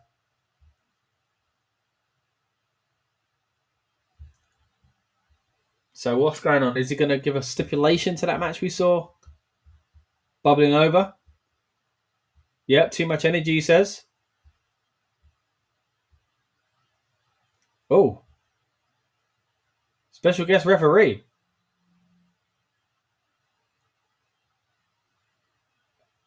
LA Knight is the special guest referee in the match between the Usos and Bronson Reed and Bron Breakker. Wow, big news breaking here on the Countdown Show, guys. Again, just to repeat, the tag team match we've been predicting already and predicting how this person might play a factor in it has now been changed. And we saw a bit of a break, a pull apart between the two teams backstage. And Adam Pearce, he looked like he was going to announce something on the Countdown Show at some point to kind of keep this in order. And he's decided not to give it a stipulation, but instead to bring in a special guest referee, in the form of LA Knight. Interesting development for this match. Does this change predictions? I think it might. But for me, I don't think it does. Because I was saying... Well, Lucas was saying, I think, that LA Knight might cost. And we were talking about him not turning heel, even if he does cost. And I think that's a way to do it. If he came out to the ring and cost the Usos, that's a bad guy move. If he's in the ring and gets knocked and retaliates, it doesn't necessarily turn him into a heel. It's a risky move if you want to keep him a babyface, but it doesn't necessarily do that. And then we go to Jey Uso and LA Knight. Again, we touched on this on last night's stream. Or does it become a tag team match and LA Knight has to find a partner who might be a bad guy, which would lean into LA Knight being a bad guy as well? So, look, he's got a character that is a bit of a tweener anyway. He acts like a bad guy, but gets cheered like a good guy. But I do think there's a section of the audience that might not understand that if they see him beating up good guy babyface Jey Uso. So there is a bit of a risk in that, if you want to keep him as a babyface. But yeah, big breaking news on the Countdown Show. The Bron Bronze going up against the Usos with special guest referee LA Knight. Now, this could even play into what people were predicting about LA Knight maybe joining the Vision. I mean, that's an interesting point here as well. So, man, that really does shake things up. Even though it kind of was already part of the, surrounding kind of possible shenanigans around the match. That's interesting. Let me know what you think, guys. LA Knight announced as your special guest referee, and that's what we love these build-up shows for, whether it's on the Countdown, whether it's kind of rumors going around online because someone's been spotted at an airport. These last-minute changes and stuff like that make for a fun show, and again, it's helping to get us hyped up and ready for a big event. Wrestlepalooza is an hour and 19 minutes away, guys. We're going to try and bring you as close to that show as we can. If you're new here, again, my name is Scott from the Rebellious Noise Pro Wrestling channel, and what we like to do here is get you hyped up and in the mood for the big PLE by breaking it down last minute with predictions, surprises, surprise rumors, and stuff like that. I don't think LA Knight joins the Vision. He won't look right in the Vision, says Casper. Yeah, I think if he made it his group, if he was in charge, maybe. But then again, he's been fighting against them already, right? But again, you could also say so was Seth Rollins. He was fighting against the guy that is now in his group in Bronson Reed. So, stranger things have happened. But I agree with you, Casper. I don't think he should be joining the Vision. I'll put it that way. All right, so that is, again, a change to one of the Wrestlepalooza matches. And stay tuned, guys. We'll see if any more does come up. Let's talk about what potentially could be in the main event. And I want to know your thoughts on this as well, guys. What do we think is going to be the main event? Would it be this match here, or would it be the WWE title match? Let's stick with this one for now, though. We've talked WWE Championship already. We've talked predictions for it. We've got a father and son. That was wrong. You've got husband and wife. In Seth Rollins and Becky Lynch going up against husband and wife, not father and son, AJ Lee and CM Punk. Which married couple is coming out on top? For me, straight off the bat, I think it is AJ and CM Punk. I think they've got to look strong. My only concern is, like I said with Lucas last night, I feel like they have come out on top for most of this feud already. So, you know, the return is the big pop, is the big moment. Maybe you could argue that the bad guys need something now. And maybe that's the case. You could have the bad guys win and then it go into still what many people expect will happen in the Intercontinental title feud between the two ladies. But we'll have to see. I'm not sure if the victory, you know, the team that win changes where we go with both of the or all four of these characters. Essentially, I'm not sure if that is the case. Let's bring in Lucas now. Let's see what he has to say about Wrestlepalooza, especially now that we've got Smackdown in the books as well. Lucas, good to see you on board, buddy. How are you doing? Yes, I'm doing well. Obviously, Wrestlepalooza just over an hour away, isn't it, I believe? We're getting very close. And yeah, Smackdown actually presented a whole kind of new batch of questions, more than answers in a weird way. We didn't obviously get anything added onto the card from Smackdown, but we did get matches kind of announced for next week and things that are kind of planting seeds, obviously going forwards on Smackdown. And I get that it's a television show and it should do that, but it just feels very odd and very disjointed, the fact that so much stuff happens on TV that just doesn't make it to the PLEs.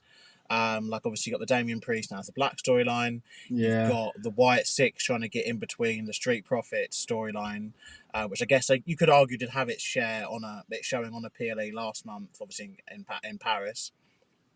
And then you've got the fact that they've moved we don't know if it was official that it was going to be on the card for tonight, but they've moved the SmackDown Women's Championship match, triple threat match, to next Friday night on SmackDown.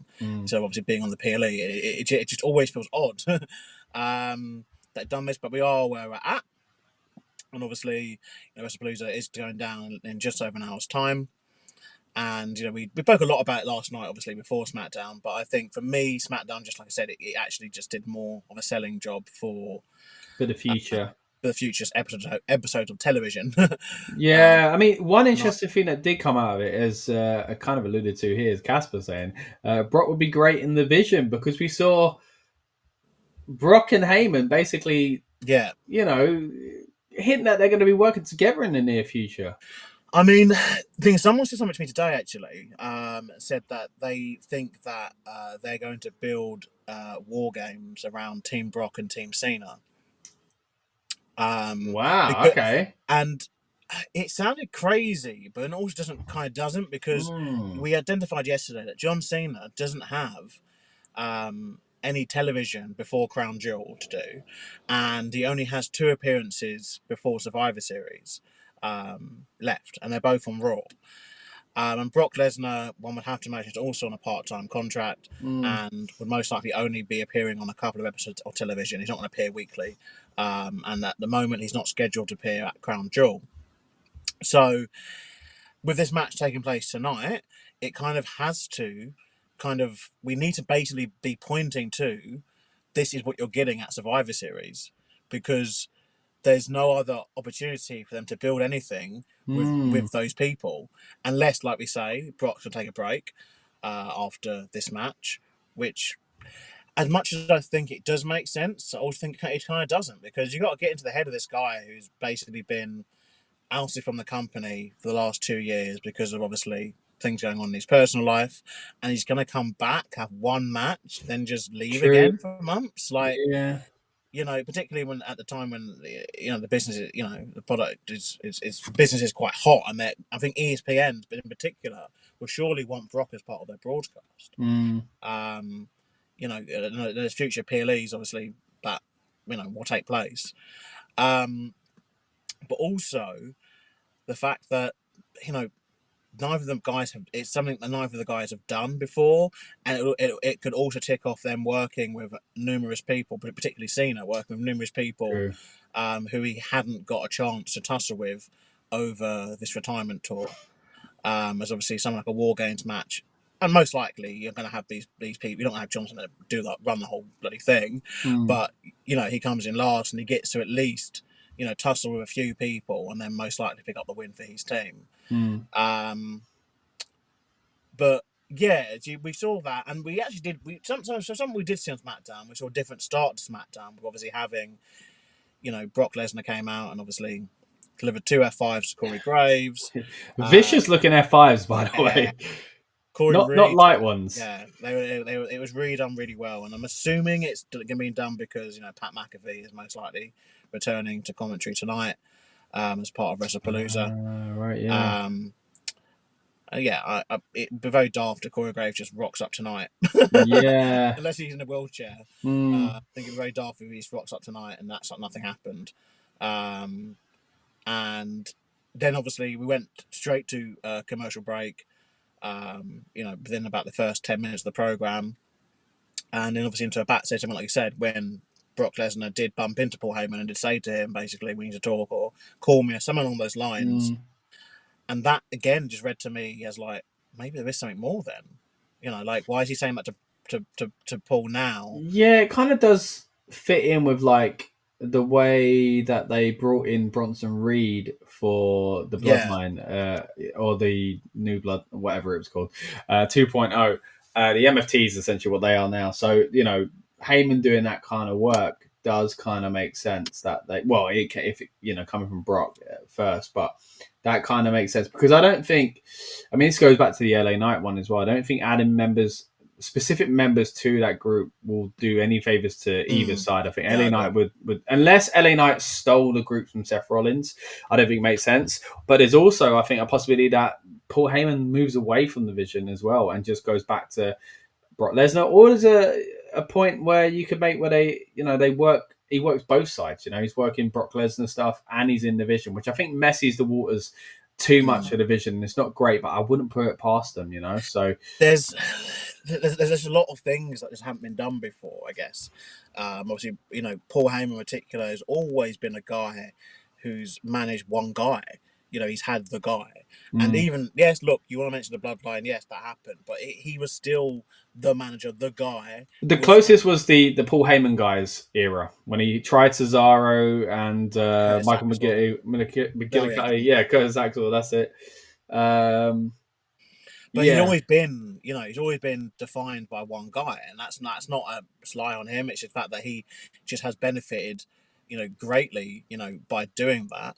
Obviously, you've had most successfully with Brock Lesnar, and then obviously, he was originally it was Roman Reigns, and I'd still argue to the day I die that it still was Roman Reigns, even though the bloodline existed around it, and Heyman was a big part of the bloodline. I still think he, if at any given moment Roman Reigns was to leave that group, Heyman would go with Roman Reigns. Yeah, it was Roman. He wouldn't have gone with the Usos. True. He wouldn't have gone with Sami Zayn. He wouldn't have gone with all the other ones they brought in, all that kind of stuff. And to be fair, the proof of that is the fact that when Roman obviously left after losing the championship, and they brought in the Tongans and that, what did Heyman do? Like, obviously he didn't leave, but he didn't by choice, but he was basically pushed out because he was Roman Reigns' manager.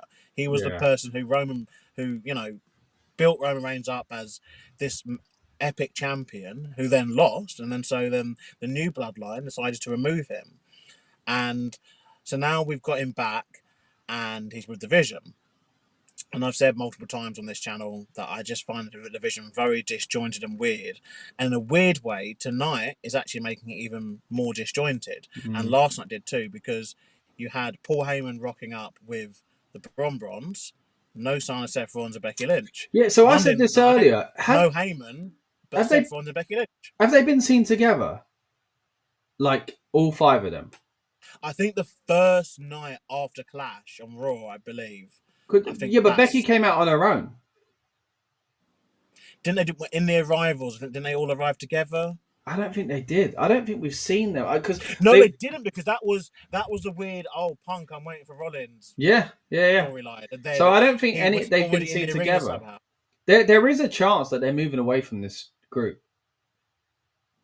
And maybe just having because the Vision, remember, that is Seth Rollins. That's Seth's thing, but there is a chance they're going to give up on it, and that's why they've already flirted with the Brock Lesnar thing. It might not be the case, don't get me wrong. Let me quickly get to some of these comments here as well. We're going to get back to this match in a bit, Casper, but it says adding AJ Lee into the CM Punk match is a smart move. We'll touch on that a little bit very soon as well. Casper also says hello to Lucas as well.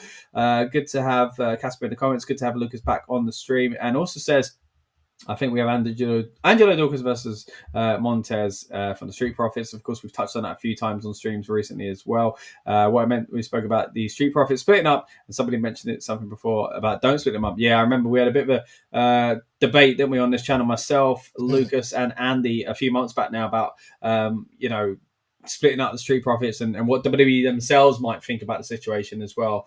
But yeah, it looks like that's definitely where we're going with it now. Sticking with Wrestlepalooza though, I'm not sure if you saw this, Lucas, but they've announced, because they had a bit of a backstage kind of brawl, a pull apart, I should say, on the countdown between the Usos and the Bron Bronze, but LA Knight is now the special guest referee. Oh, okay. So does that kind of change what you think will happen, or just cement it? Because I think we were talking about LA, even if he's not turning heel, if he's not joining the Vision, getting involved and maybe costing Jay specifically. But him coming out and doing that is a bad guy move. Him being in the ring and being knocked and retaliating isn't so much a heel turn. So I think this makes it even more likely that he's going to attack Jey Uso tonight. Yes.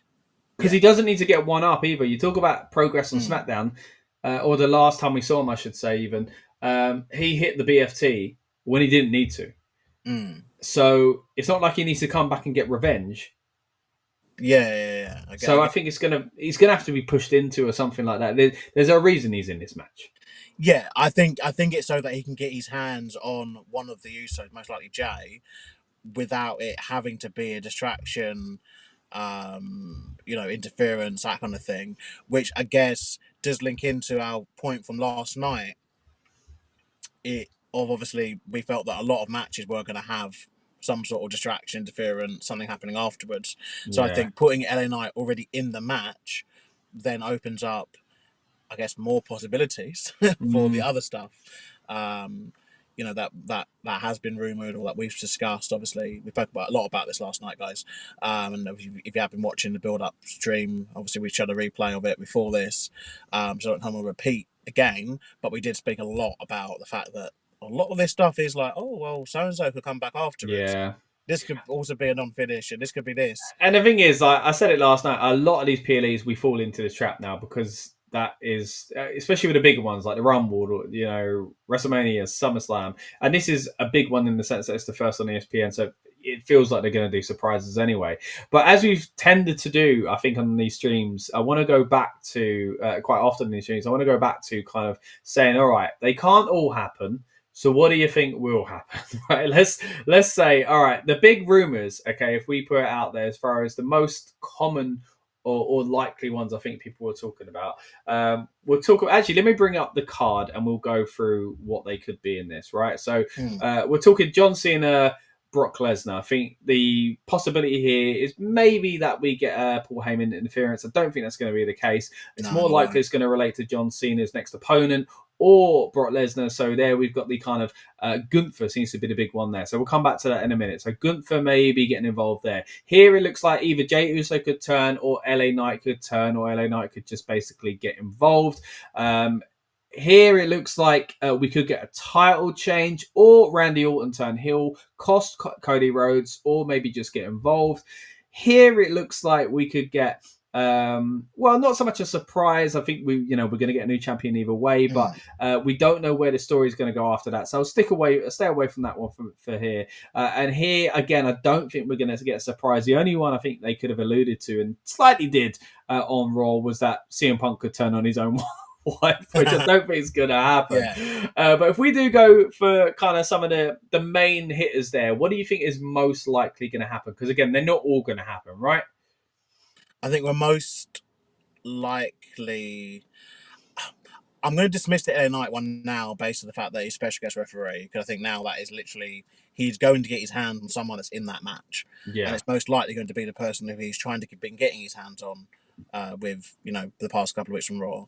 But I would say most likely Gunther. I think Gunther returning, and I think him returning as part of the Brock Lesnar Cena match would make the best sense. Yeah. So I wouldn't be opposed to him. And it's something that they do sometimes, where they just have someone return just in somewhere where you don't expect them to return in. And that could be a situation like he could return after the mixed tag and want to get in Punk's face.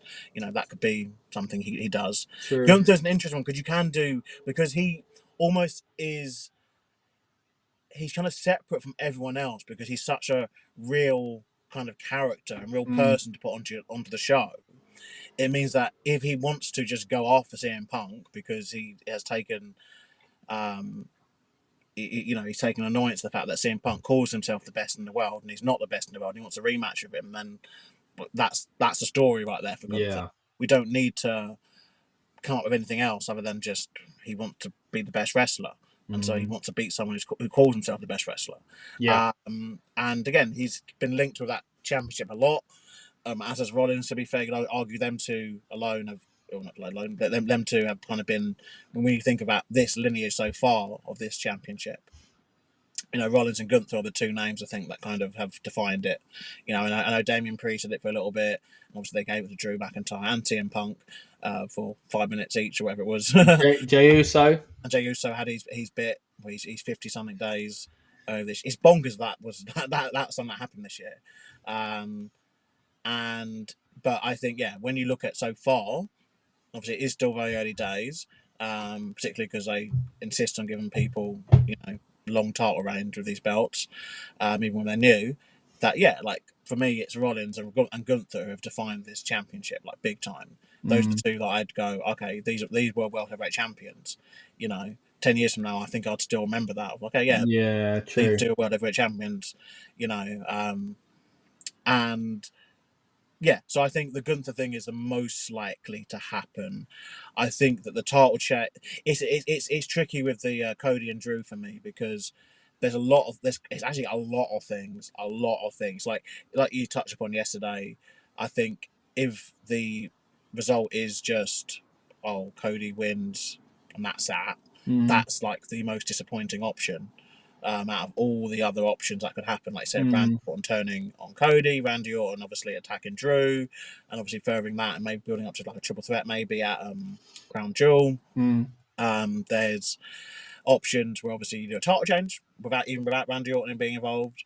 Options where, to be fair, even if it ends as a draw and then they go forward to the next match, the next show, that's also in my opinion, I know much it's a bit of a cop out. You get the non-finish, but then you obviously do something, at Crown Jewel or at Survivor Series. Like I said, or you get a return of someone. Because again, Triple H keeps teasing it every bloody month now. It's it's full of surprises, action packed, and blah blah. And they seem to want to have that closing shot, and they have kind of seem to stick to it. For the past, for every event this year, really, they decide that closing shot needs to be the headliner of the weekend. Yeah. Obviously, we've gone from the WrestleMania when we had obviously Heyman turning and joining Seth Rollins, to obviously everything that went down in the John Cena match at WrestleMania against Cody Rhodes, involving Mr. Travis Scott. We've gone from having cash-ins, and we've had returns of Brock Lesnar. So it just seemed that every single lasting shot of these PLEs has been a big moment, and so it just so it would feel in a weird way that yes, Cody, if he does overcome Drew and it's a fantastic 5-star match of the year candidate kind of thing, that still just feels like it's small in comparison to what we've seen at some of the other ones. But then we have to remember that when we were obviously when we were growing up as fans, that's kind of what you did get quite often. Every month you just got the guy, if you had a good guy champion, they would just win a solid main event, and that would be it. You'd move on to the next month, with maybe someone else, and then maybe the bad guy would win, and then the bad guy would win a couple of months, and then the good guy would win again. So it's interesting, because obviously this is meant to be a start of a new era, and I know you touched upon a lot ESPN. And to be fair, that's another thing actually from SmackDown. I skipped the second segment because I decided I didn't need an advertisement for ESPN, as that does not exist over here for me. Really, we have Netflix, so we're happy with that. So, but no, they did a big job with the advertising, didn't they, for ESPN last night at SmackDown. Obviously, R-Truth involved in segments involving I think what he had mostly machine guns, and Los Garza. I didn't see that, so I'm not sure. I didn't see that bit. and Humberto did Yeah. basically where they were saying, "Oh yeah, download the app and do this," and just like, yeah, I don't care. Yeah. But they're doing they were trying to do a big job of selling ESPN, and it'd be interesting. I know obviously at the moment AEW is on. Don't know if it's finished yet. I'm not too sure.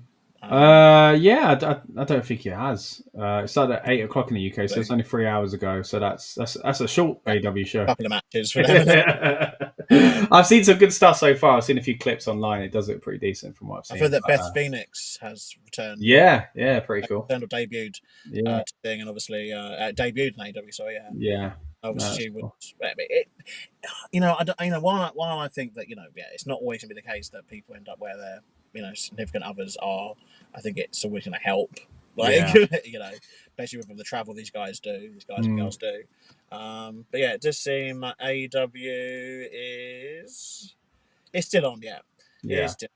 There's 2 matches. I remember as well. This is again a reason why the show exists is that AEW show. So as with the last few times they've gone somewhat head to head, they've wanted to, seemingly at least, steal headlines. And I think they look to do that. We're in an era of there are a lot of things leaning into tonight being, having some sort of surprise, because again they're wanting to steal headlines from AEW.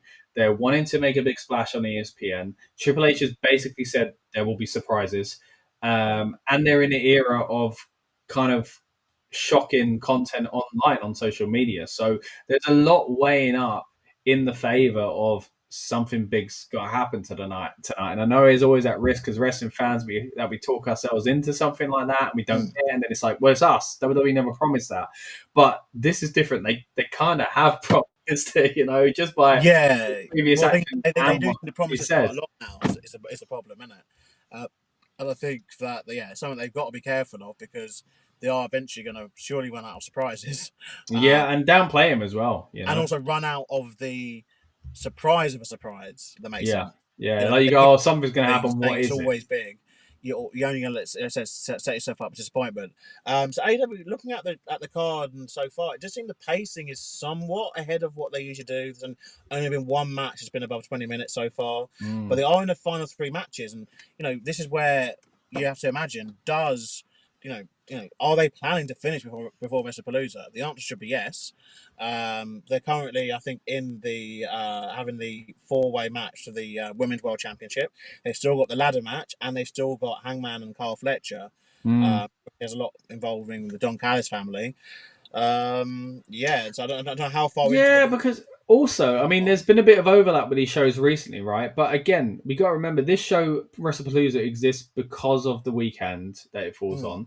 And the match that originally was behind it was Brock versus John Cena. So I wonder if putting that on first was WWE's way to basically say, AEW, look, if you want to try and clash with our opening match, go ahead, because what you thought was the main event is now the opener for that reason as well. It's not really something I've seen many people kind of touch on, but I do wonder if that is the reason, actually, more so. For that being the opener as well. Talking of surprises, Casper says I would like to see Paige back at some point. Of course, Paige is a name that crops up from time to time as well. I've seen a few comments tonight talk about her maybe going up against Rhea Ripley. Of course, we mentioned last night on the stream that Rhea needs something big in Australia, so that could be something we see happening soon. But yes, just another example of it's not just the ones we've mentioned so far, Lucas. There are a lot of things that could happen. I mean, the rumors of The Rock have died down every single month, right? And The Rock obviously famously now at the moment looking a little bit skinnier and things like that. So maybe it's not the case, but you never know with WWE. You never know with them trying to impress partners like ESPN. Stone Cold Steve Austin could show up tonight for all we know. I mean, you never know. And obviously, we spoke yesterday a little bit with regards to the Saudi Mania and stuff, and obviously people who potentially we may end up seeing down the line because of that. But I think that's down the line. I think that some of the returns that we discussed are most likely the ones that are going to happen, or and potentially. But then we have to remember, like I said, they do stuff on TV now. Like they if someone like Paige wants to return, that might be a TV thing. They may not wait for a PLE to do it. Particularly if they're going to do a PLE where some of the other stuff we've said is going to happen, because it will get to a point where you just can't keep having surprises and people returning and coming back and interfering in every single match. The crowd will just tire of it. It'll devalue them. And particularly with only having 5 matches as well, because how do you spread this out? You could argue, okay, you have a surprise beginning, middle, end. And obviously that's match 1, 3, and 5. You're only having 2 matches without surprises, basically. It's crazy when the fact that we're talking like this, but this is basically what we've been conditioned to expect. Yeah. But I think that, like, if I was AEW, I definitely would be looking to finish up with a Wrestlepalooza. I think that, when they moved the show, I thought that was the kind of plan as to why they would do that. And like, I don't know why they wouldn't look to finish. Arguably, I'd say they probably want to finish at least 10 to 15 minutes before Wrestlepalooza starts. Not to eat, because people will do the whole, getting food and maybe getting a bit of fresh air, stretching your legs, that stuff, into obviously, watching Wrestlepalooza. And because I think people need to remember, like, it's not like the 1990s anymore, where people are watching this on like traditional television on the most part. Like, people will be watching it on their own devices and will just turn off to watch something else. Like, there's no condition here where people have to just watch stuff. And I think if people want to watch Wrestlepalooza, they will just turn over and watch Wrestlepalooza like quite easily. Well, I'll say easily. In the States, it's not so easy. Wow, maybe a little bit tricky. Log in and pay $30 and then pay 30 more bucks and maybe see a slither of Brock Lesnar's armpit or something. But obviously, worldwide on Netflix, we can do that. Well, that's what I was saying earlier. Like, before you came on there, I think we are benefiting from the ESPN kind of explosion, if you will. And we did the same. A weird way. Even though we're not having to pay for it, we're quite lucky in that sense over here. Yeah, in a weird way, you could argue we're almost like a premium market now for them, because we are getting now regular television shows held over here. We obviously didn't get a PLE this year. We don't know about next year yet. Maybe they'll have something for us next year. But also we are getting a much better deal when it comes to the broadcasting and distribution of their programming, whether it be the weekly television programs, even NXT, and the fact that I can't speak if this happens in the States, but I think it does. But the YouTube channel is absolutely rammed with stuff. Like, these guys, and I love it when they do. I don't think they've done it this week actually, but they usually do for some of the bigger events. They kind of just do marathons. They just do like, they've done a Usos one. So, we just do the Chamber Marathon. 24/7. Yeah, I guess where there's no, Wrestlepalooza obviously ECW IP, and it'd be a very different feel to the show. So I think they probably kind of stayed away from that. But they've done an Usos one, of course, with the return of the Usos as well. But yeah, I agree. It's something cool to just hop into and go, to get you kind of in the mood for the show as well. You mentioned NXT. Casper says NXT No Mercy next weekend as well. NXT, of course, had Homecoming recently, which I've seen has had a positive response as well. So we should cover NXT next week, I think. What? No Mercy?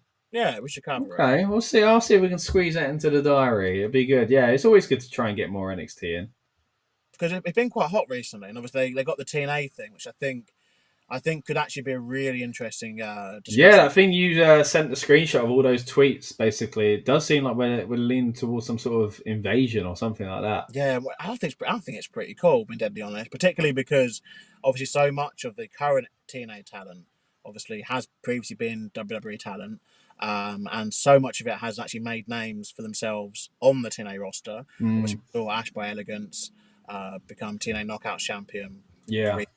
Obviously, famously in WWE as Dana Brooke, and obviously we're seeing Dolph Ziggler being reborn as Nick Nemeth and stuff, and there's a lot to it, and there's lots of interesting performers in TNA, and some of them have been spotlighted. We've seen Joe Hendry, we've seen Moose, Mike Santana. They've done quite a lot for NXT, the past few months. But there's a lot that haven't, obviously, and so it'll be nice to see, and it is good, obviously. TNA. Obviously, they've just got back their Knockouts belt, but they have had, Trick Williams has been quite a few months now, isn't it? I think that he's been TNA champion. Yeah. And there was people saying that they're quote unquote burying TNA. So I think there has to be something where TNA do get the advantage, and this potential invasion thing, or something they're going to do, particularly on Tuesday. NXT, obviously, they're having Overfemi take on Trick Williams, title for title, but it just very much seemed that we're not going to get a definitive finish to this match. And rightfully so in a weird way, because I think both these championships deserve to be separate. Yeah. And to have their own entity, their own history. And I think as much as the NXT belt had a lot of history and, a lot, I mean, I don't know if you saw the video package they did for Homecoming, the intro, and they did you need to watch. I heard about it, yeah. Alone, just watch the opening video package where they obviously detail, all the history there, and then they had the whole, roar of the crowd. Yeah. But they had it with the new NXT roster. Oh, cool. Yeah. Evans, Overfemi, etc. So yeah, it got you right, where you needed to, because you realise that everyone has just walked through those doors, at some point, and obviously has gone on, whether it be inside WWE on the main roster, or obviously externally from WWE, whether it be via AEW or TNA or or coming back over here and doing stuff, have started there. It's bonkers to think, isn't it? Like the amount of people who exist on that main roster because of NXT. Yeah. If they immediately if they tomorrow said we're not going to have anyone on the main roster that did NXT, left. Yeah. Because people forget even like Roman Reigns originally NXT, Seth Rollins NXT. I think a few years ago you used to be able to go, oh, this is like look at these, they're sprinkled throughout the card. But as you say, now you look at the card and you're like, most of the card would be gone. Like that's the whole point, right? It was a developmental system for, I guess, and depends how you look at it, but like it's been around for what, 10 years now? 11 years. I think it is. 11 years. So 2013. 13, 14. I remember 14 was, I think, when they were doing the takeovers. Obviously, you could argue it goes back further to the game show version as well. But yeah, I mean, it's bound to have had a few kind of famous alumni by this point. But to your point, not only WWE, you look at AEW. I did hear that their Homecoming intro actually featured a lot of people as well, like Ember Moon and people like that. But I think the one omission was, did they not show Undisputed Era? Am I right in thinking? No, they did. They did. Okay, good. Very brief. Oh, right, a quick thing. They showed footage from the War Games match. They did. Okay, cool. So, yeah, they kind of did show. Well, yeah, I'm up for that. I mean, I agree. I'm seeing a lot about NXT lately that I like. I'm kind of seeing it on the periphery quite a bit at the moment, but happy to dive deeper into that, especially if we're going to get something exciting with TNA as well. I do think the crossover has been quite good. Before we do wrap up, Lucas, let's bring it back to Wrestlepalooza. Of course, we're just under 45 minutes away from the show, beginning again a big event in WWE's calendar, which is crazy to say because it didn't exist a few months back. But ESPN's deal with WWE is here. Triple H is now on the Countdown show talking all about it, and they're really hyping up this as a kind of special event. When we come away from this show, Lucas, what do you think is going to be the biggest talking point? Again, we touched on what the potential surprises could be and whether or not they happen. But ultimately, what do you think the headline coming out of ESPN's first PLE is likely to be? I think that the big talking point will be whatever happens in the WWE Championship match. Really? Yeah, I think that there's going to be, like, whether it's the Randy Orton turn, whether it is the Drew winning the belt, or whether it is the default Cody wins, which I think we're already starting to see a kind of resistance to what Cody's doing. So I think that would be a big talking point. And they wouldn't want that if that to be the one, but they've been stubborn before and things like that. Quickly touching on that Drew McIntyre thing. I mean, I mentioned it earlier on before he came on the air, I think it was, but I really like that bit at the end where Drew didn't go for that same move that put out Cody and kind of got his number and said, look, I'm coming after you tomorrow, sort of thing. But an interesting point in that kind of goes hand in hand with what you said last night on the Weekend Kickoff show, where Cody said, kind of reverse of what you said though. He said, I want to be beating you, so that when people look back at the first ever ESPN PLE, they'll remember that you lost to me, which I think is kind of hinting at what you said, which is the reverse of that, could actually be happening. That this is about, they've acknowledged that a big moment coming out of this match will be kind of integral for how people look at this ESPN partnership starting. Yeah, so do you think Cody's words there kind of, buffer up what you said even more? Potentially. It just depends on how it's one of those things. Obviously, we don't at the moment have the beauty of the hindsight just yet, do we? Because how a show starts can often dictate how it ends. And so it's like if we do get something really, really big go down the Brock Cena match, then we may not get something big in the main event. Because they decide that's big enough. Or if we get something else dotted onto the show, because this is the thing. Like I said to you, I was saying last night, like they went last month with obviously not having a replacement for the Stephanie Vicaire championship match against Naomi, and they decided basically to do an hour-long first match. They decided that was. I forgot about how that weird pacing on that show. Yeah.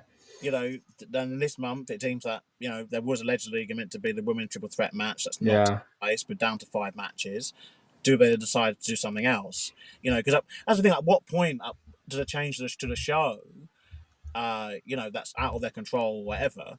Dictate that they then change something that they weren't. Maybe add something they weren't going to do that on Raw, and they put it on here. We never know, but.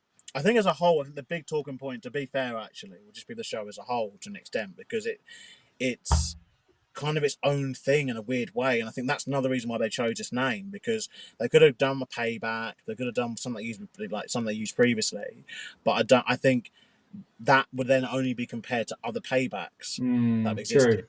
Yeah, even though it's been a handful, but it's like there's stuff to compare it to. No one knows what Wrestlepalooza is, and people forget. Someone. James Romero, I was watching a video where it comes from. Is actually a sketch from the Mike and Mindy sitcom that was in the 90s, like a parody wrestling show that was in that sitcom. Right. Okay. And then obviously Paul Heyman being Mr. If it's not copyrighted, I'm taking it.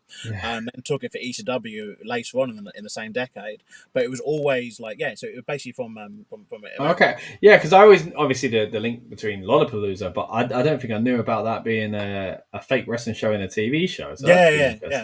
James Romero, I watched his video earlier. He was telling about that.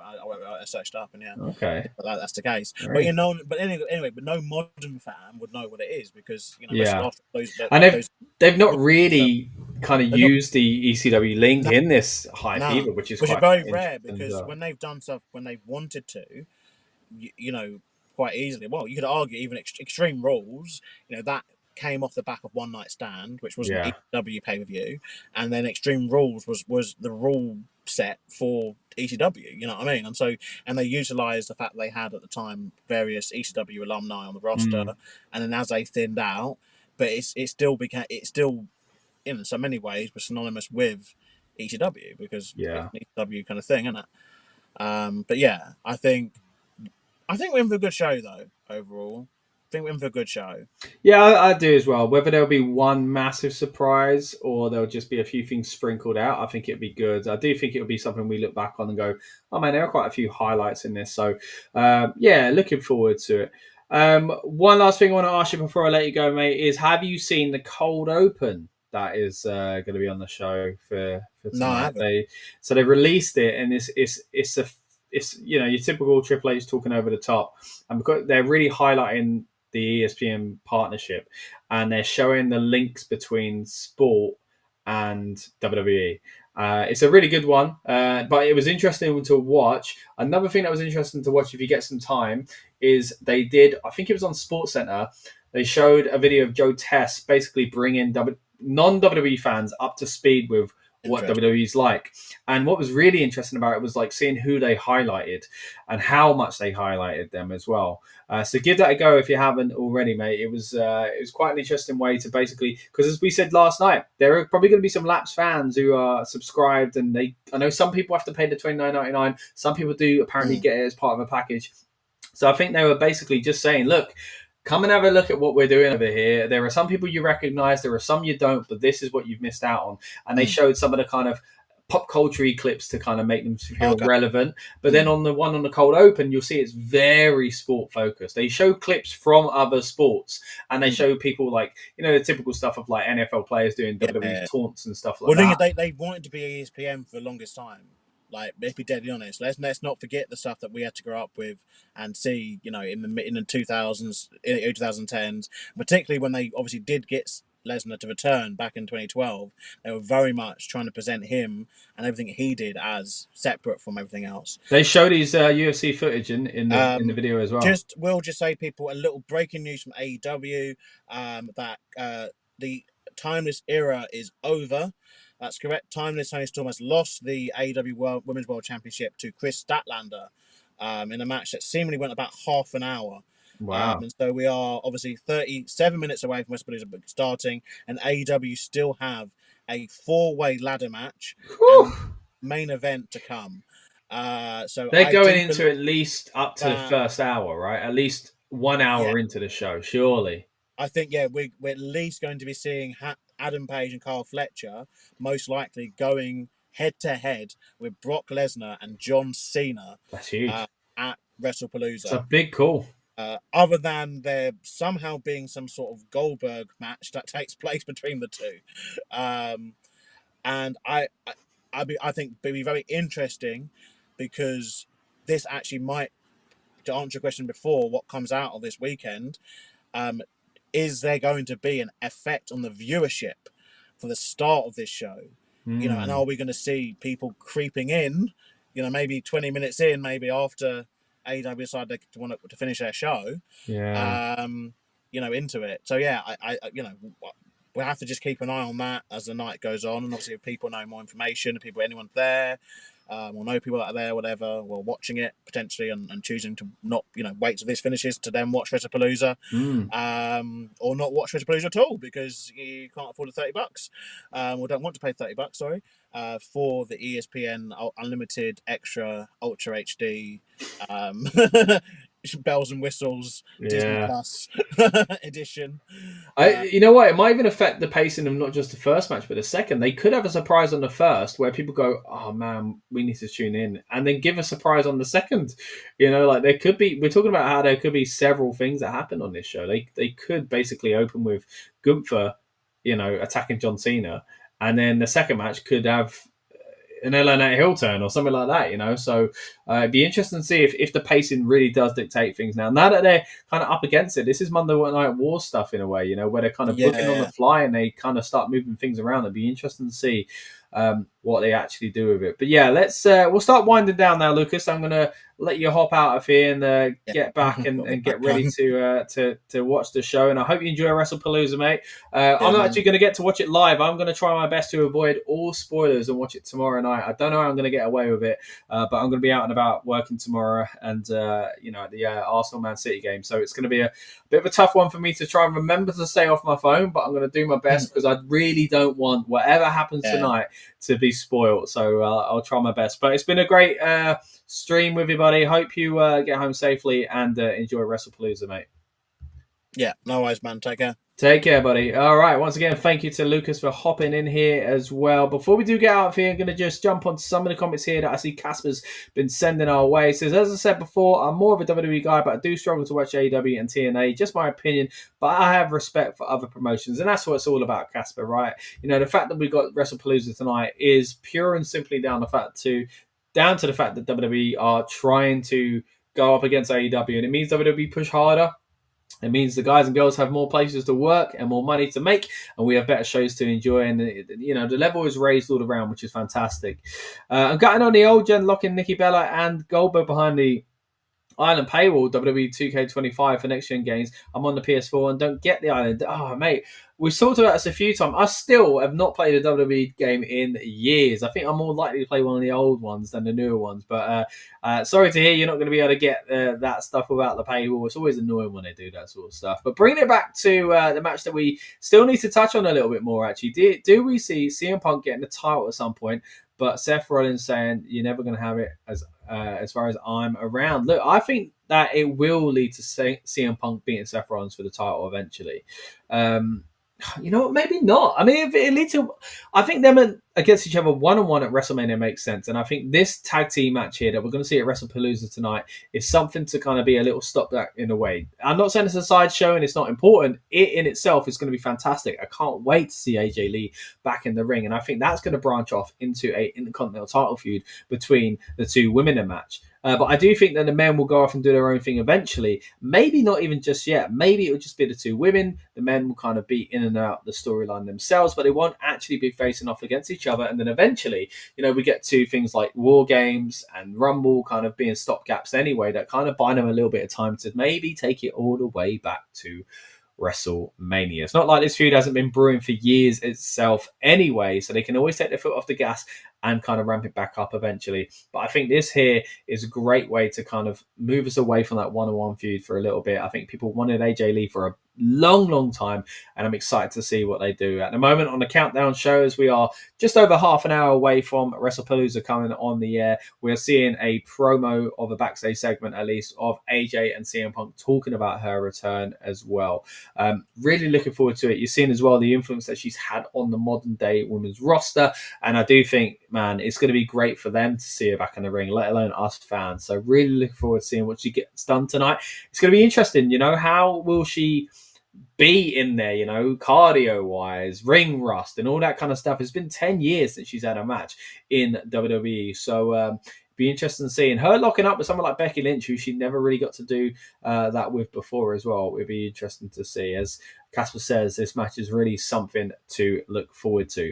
But that brings us to the end of our build-up show, guys. I really do hope that this has helped get you hyped up and in the mood for Wrestlepalooza. As we've been saying all weekend, it's a very interesting show to predict. Thank you to everyone who joined us on the weekend kickoff show last night, and for those that stuck around to watch it on the replay portion on tonight's build-up show as well. Again, I've been Scott. You've been watching Lucas with me as well, chatting all things Wrestlepalooza, getting you hyped up and in the mood for the big PLE. Appreciate everyone that's joined us live tonight and commented away, and those lurking in the background. As always, we appreciate you as well. If you haven't already, please subscribe if you like what we're doing over here. It's not just previews and reviews and stuff like that. We do also have interviews with some of your favorite superstars from the WWE, such as our conversations with the likes of Drew McIntyre and LA Knight, of course, who are both being featured heavily on tonight's show now that we've seen that LA Knight is officially on the card as special guest referee. Breaking news, if you haven't heard it already, Usos versus the Bron Bronze with LA Knight as special referee. It feels like that is one of the many places on the card where we might see shenanigans. So again, if you haven't already subscribed, we've got more great content like that coming your way on this channel. Tonight, though, sadly, I'm not going to be able to hit you with an instant reaction review because, as Casper has just asked there, am I watching live? I'm not, unfortunately, Casper. Again, I've got work tomorrow to attend to as well. So I'm gonna have to be up very early and head off out, and got a bit of work around the Arsenal Man City game. So looking forward to it, and looking forward to that match. Hopefully Arsenal do well.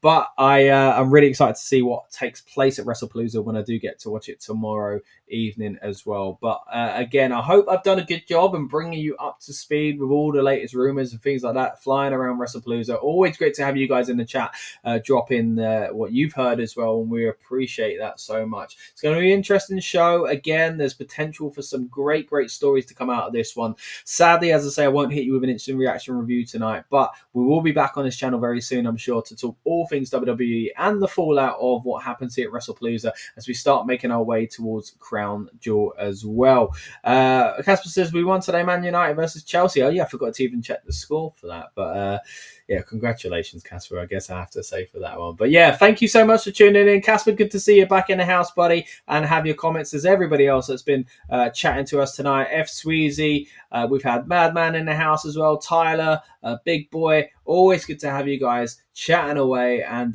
look, I hope you guys have a great time watching Wrestlepalooza. I've been Scott. He's been Lucas. This has been the Rebellious Noise Pro Wrestling channel. Enjoy Wrestlepalooza, because we'll see you on the next one. Welcome to the Rebellious Noise Pro Wrestling channel. On this channel, we bring you some great content from inside and outside of the squared circle. We will go through and offer some in-depth analysis of the biggest events of the year, as well as bringing you exclusive interviews with some of the industry's biggest names. There will also be live show reviews, in-depth features, and podcasts. So make sure you give that subscribe button a slam so you don't miss any of the action.